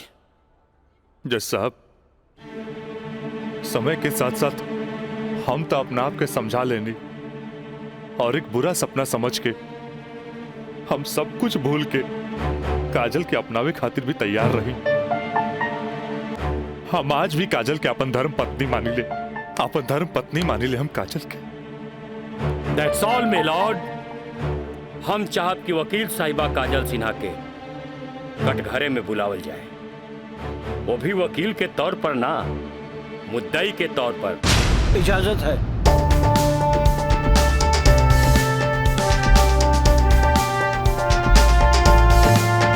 जाइए आप बैठिए। हाँ तो काजल सिन्हा जी, हम चाहत कि आपन प्रेम कहानी अपने ही जुबान से बयां करी। जज साहब, ये बात सच है कि हम राज से प्रेम करे लगनी। मतलब ई कि और पहले केहू से प्रेम करत रहनी, बाद में राज से प्रेम करे लगली? जी ना, पहले हम राज से नफरत करत रही, बुझनी? अच्छा अच्छा, तो नफरत प्रेम में बदल गई? जज साहब, हम अपन मर्जी से ब्याह खातिर राजी हो गई नी और माई बाबूजी के बिना बतैले ब्याह कहनी, जे बहुत बड़ भूल रहे। ब्याह कहनी तो सुहाग रात तो मनैले होई बुना। आई बताई, मर्जी से कि बिना मर्जी से मनैले रहलू? वकील साहब, दुनिया की हर लड़की जब अपन मर्जी से ब्याहली तो उस सुहाग रात भी अपन मर्जी से ही मनावेली। ना, हम ए से पूछत रही कि जब सुहाग रात मनावत रहलू तब बगल के कमरा में राज के दोस्त मयंक रहलन ना? तका भइल, मयंक के हम शुरू से देवर के तौर पे देखत रही। अरे देखत भी रही कि मानत भी रही? मानत भी रही वकील साहब, मानत भी रही। जज साहब, यहाँ तक की कहानी तो महज एक कहानी बा जे हर लड़की के जीवन में आवेला। बाकी सेक्शन 420 तो यहाँ से शुरू हो गई कि एगो पति विश्वास में लेके अपन पत्नी के देवर के संगे छोड़ के चल जाला और उहे देवर अपन भाभी के इज्जत के तार तार करे में हर मुमकिन कोशिश लगा देला। बेचारी औरत कैसे भी अपन इज्जत और जान बचा के भाग चलेली और फिर पति मिल जाला और वो ये कहला कि जे कुछ भी भइला ओकर नाम अब तू रेप तो ना दे सकीलू, काहे कि वो शादी के बाद भइला।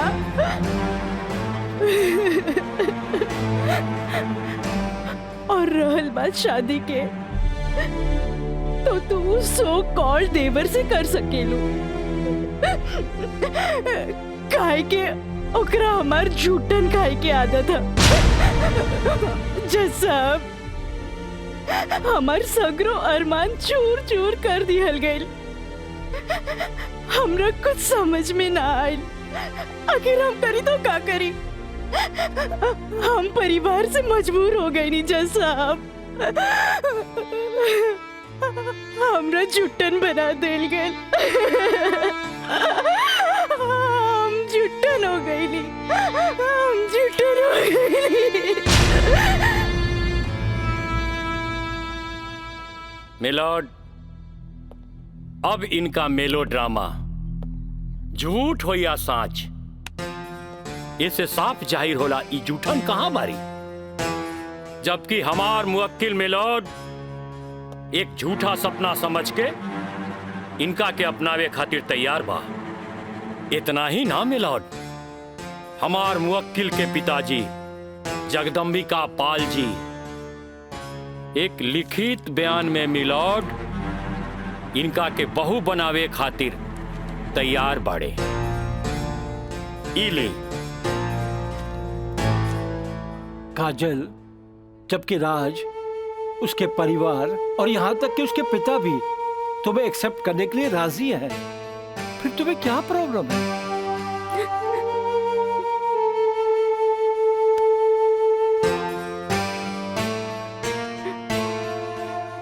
तुम बोलती क्यों नहीं हो? कुछ तो बोलो। मिलॉर्ड, वहाँ मर जान के खतरा है।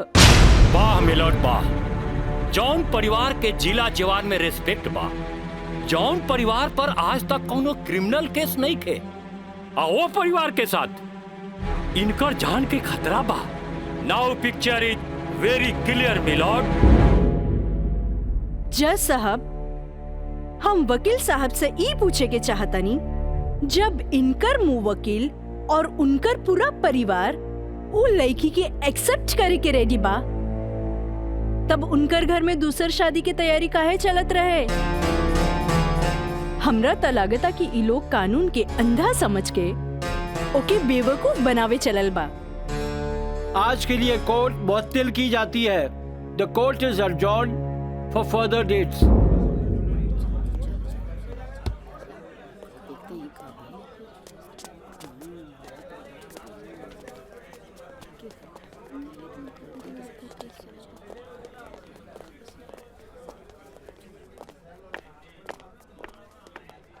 वकील साहिबा, अरे वाह, तू तो बड़ा चालाक बड़ू हो। एफिडेविट करवा के मैं कि तू अच्छा यूज कैलू। आपके के कह दलस कि कोई वकील के सबूत इकट्ठा करे खातिर चालाक ना होके के चाहिए? बाकी चालाकियों में भी हम तोहर बापे निकलब। और अगला डेट में दूध में ऐसा पानी मिलाई देखते रह जाबो। चलो बाबूजी। देखो काजल जी, कल कोर्ट में उनके वकील ने जो बहस की, ये एक केस है 99 दिल्ली का। तुम्हारे केस से बहुत कुछ मिलता जुलता है। जी सर। और इसमें उसके पक्ष में फैसला हुआ था। मैं इसको अंडरलाइन कर दे रहा हूँ। ओके। हाँ। तो ये पॉइंट जो है, ये पॉइंट ध्यान से पढ़ लेना। जी सर। और कल तुम्हारी बहस में ज्यादातर ये बातें होनी चाहिए। ओके। समझ गए ना मिथिलेश? जी। थोड़ा ध्यान रखना, ये सारे पॉइंट्स इसके दिमाग में बैठ जाने चाहिए, क्योंकि सारी बहस इसी पर होनी है। जी। कल की बहस बहुत इंपॉर्टेंट है। जी सर। ये बुक ले जाओ, अच्छी तरह से इसकी स्टडी कर लेना। जी सर। ठीक है, जाओ बेटा। Thank you sir. God bless.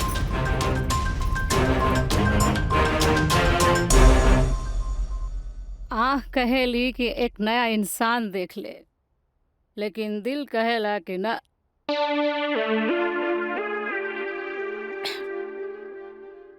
कि वह शख्स एक दिन लौट के जरूर आए।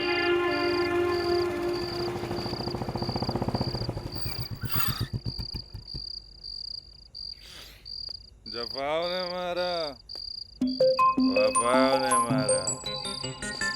निराली, अरे ओ निराली, मुझे तेरी अदाओं ने मारा।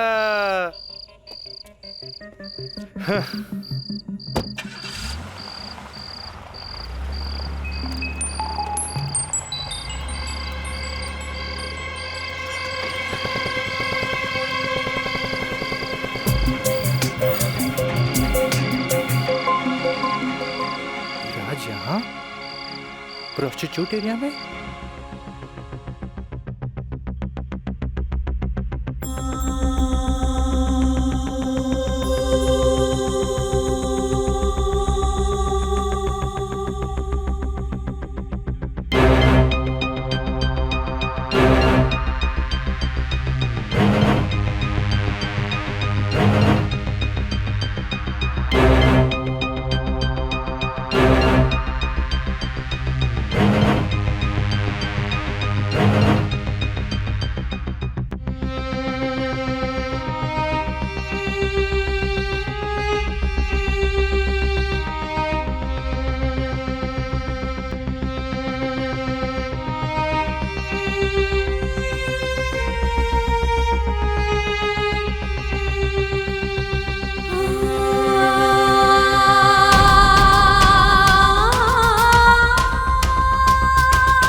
कैमरा अब जाए भी और जल्दी आई। ठीक बा।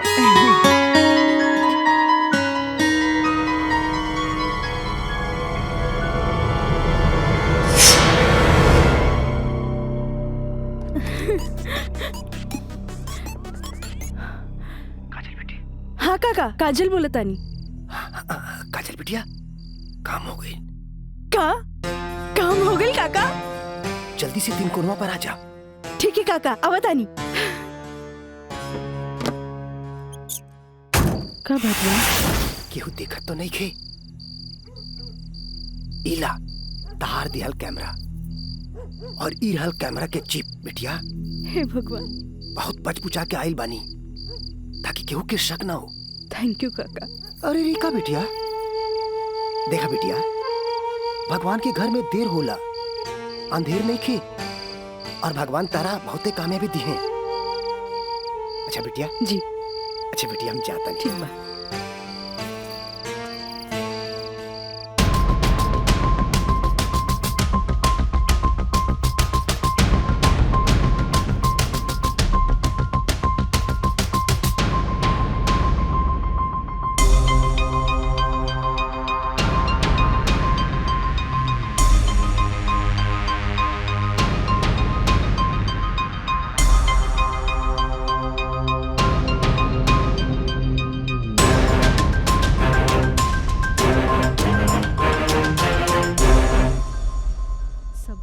दे देनी। हाँ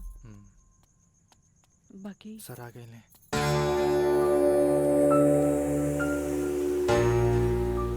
प्रणाम सर। खुश रह काजल।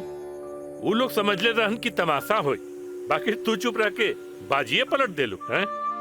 तू जौन भी सबूत हमरा के देले रहलू, हम सब स्टडी कर ले ले। बहुत सही है। I am proud of you बेटा। Thank you sir. God bless you. Mithilesh ji, कल कोर्ट पे मिले थे। ठीक बा सर। ठीक। चलो। प्रणाम सर।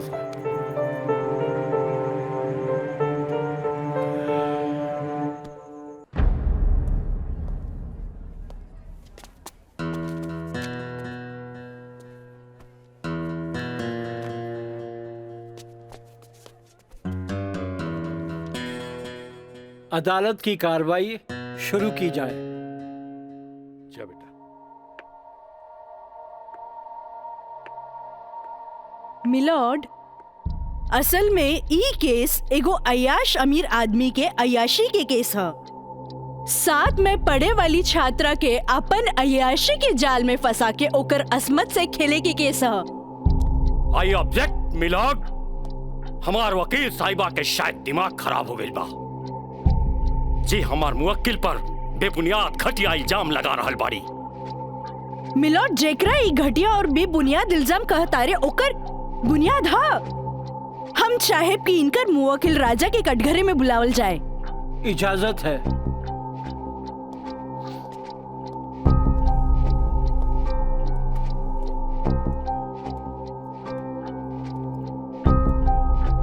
जज साहब, ई उहे आदमी ह जे लड़की के चाय के कुर्बा समझेला, जेके पिया और फेंक द। इनकर अयाशी के सबूत के तौर पर हम अपन एगो गवाह पेश करे के चाहतानी। इजाजत है।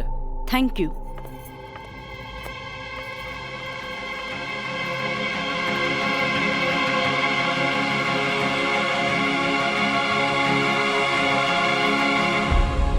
जज साहब, इस शहर के जानल मानल तवाइफ कस्तूरी बाई ह।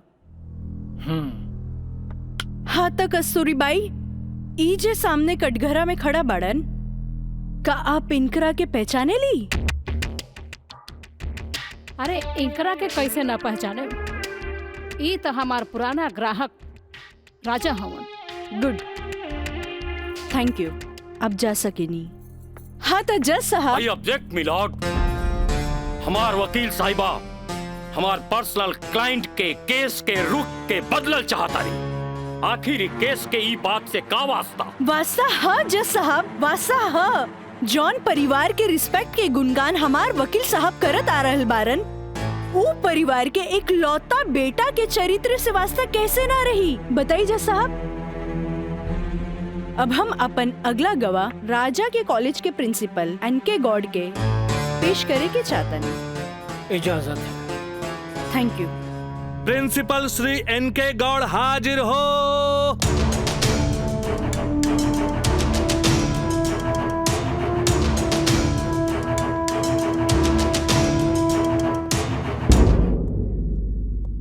हाँ तो प्रिंसिपल साहब, आपकी कॉलेज की एक छात्रा काजल सिन्हा के साथ जब ई शख्स सरेआम छेड़खानी कैलस और जब वो आपसे रिपोर्ट करे के बाद पुलिस में जात रही, तब आप का कहनी?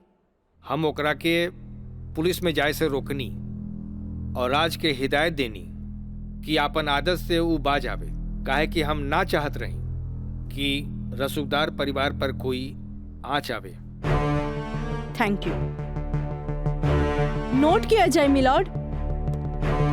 रसूखदार सुनल गई ना जज साहब, हमार वकील साहब के हिसाब से जॉन परिवार पे एक भी क्रिमिनल केस ना हुई भी तो कैसे? खैर, अब हम सबूत के तौर पर इस रसूखदार परिवार के एक लौता बेटा के जिगरी दोस्त मिस्टर मयंक के पेश करे के चाहता नहीं। इजाजत है। गवाह मयंक हाजिर हो।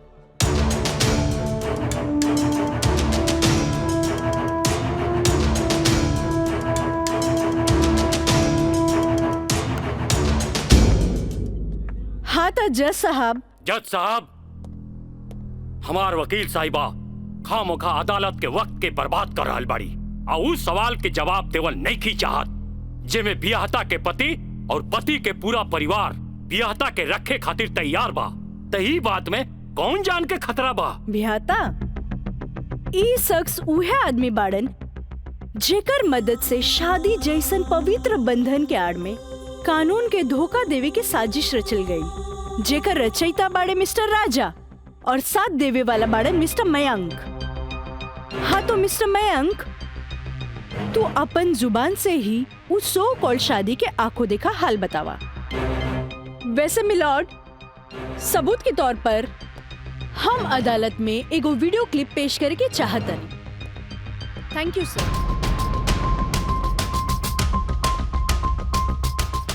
ऑब्जेक्शन मिलॉर्ड, यहाँ कोनो टीवी शो नहीं खे।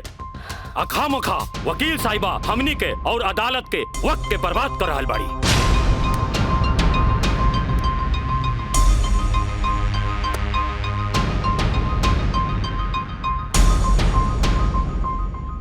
जज साहब, वीडियो क्लिप में साफ दिख रहल बा कि दुल्हा दुल्हन के दाएं बाएं ना बल्कि आमने सामने बैठाल गईल ह, जे हिंदू रीति रिवाज से बिल्कुल गलत बा और ऐसे नहीं से भइल काहे कि पंडित से शादी ना करावल गई, एक बहरूपिया से पंडित के रूप धरावल गई। आप यही क्लिप के साथ पंडित के बयान खुद से देख ली। जज साहब, हम रेलवे कर्मचारी हैं। रुपया के लालच हमरा के नकली पंडित बने पर मजबूर कर देलस। जज साहब, हम एक गरीब आदमी बानी और पैसा का लालच बड़े बड़े लोगन के अच्छा और बुरा समझे का शक्ति के छीन लेला। हम तो एक गरीब आदमी बानी।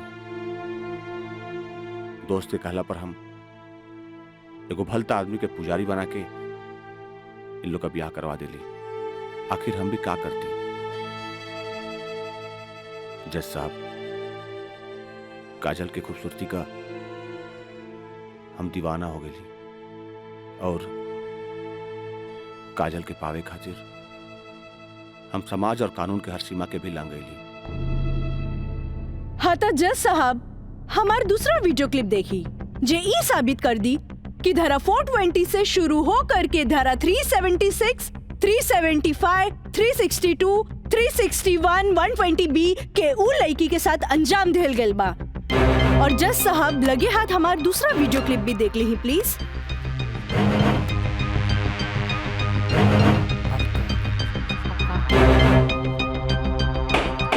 Order order. हटाओ हटाओ। हम सही कहा था भाई, अभी भी आना हुई तो क्या करती? वैसे ना मानत रहे तो हम कानून से बचे के खातिर बिया के नौटंकी कर देनी। अरे बाबूजी, अगर ऐसा ला के खड़ा कहीं नू तो ऐसा कितना पतों से तारी घर बढ़ जाए बुझाई।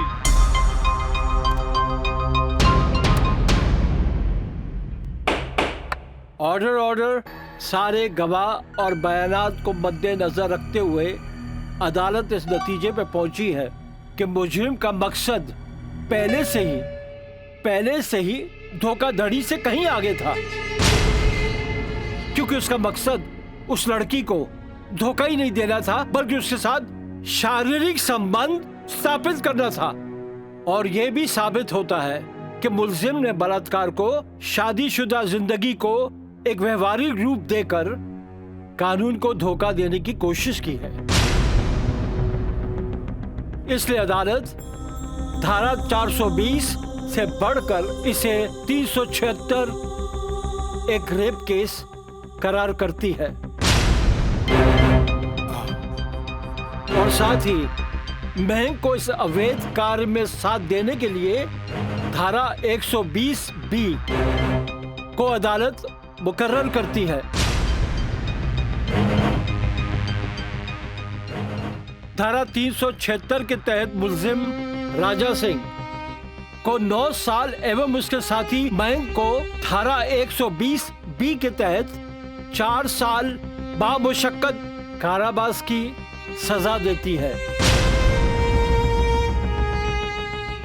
और पंडित देवी दत्त को नौकरी से बर्खास्तगी के साथ IPC 34 एवं 120B के तहत 2 साल की सश्रम कारावास देती है।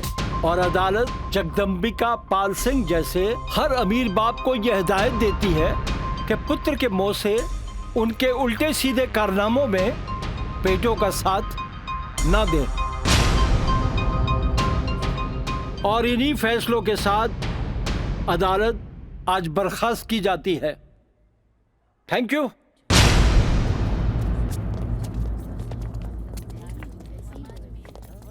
सर,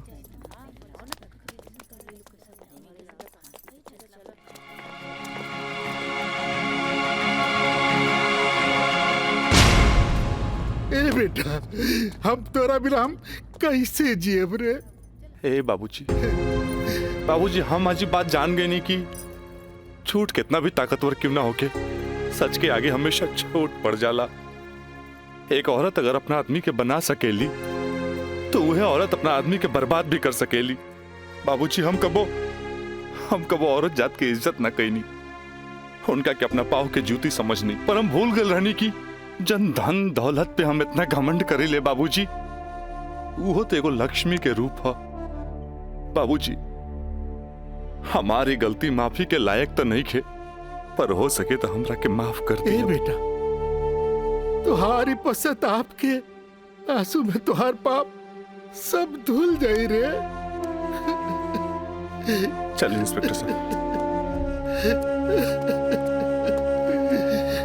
काजल, congratulation, I am really proud of you.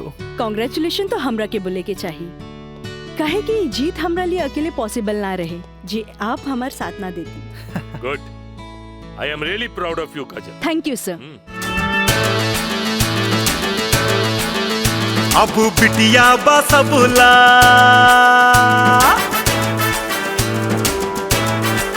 हो, अब बिटिया बसबुला, अबला ना बोझ रे। आइल में का जमाना, सोच भइल सोझ रे। अब बिटिया बसबुला, अबला ना बोझ, आइल में का जमाना, सोच भइल सोझ रे। अब कानून बाटे साथ, हाथ नइखे कमजोर रे। रहे सूतल समाज, बेटी कई दिहली भोर रे। अब बिटिया बसबुला, अबला ना बोझ रे।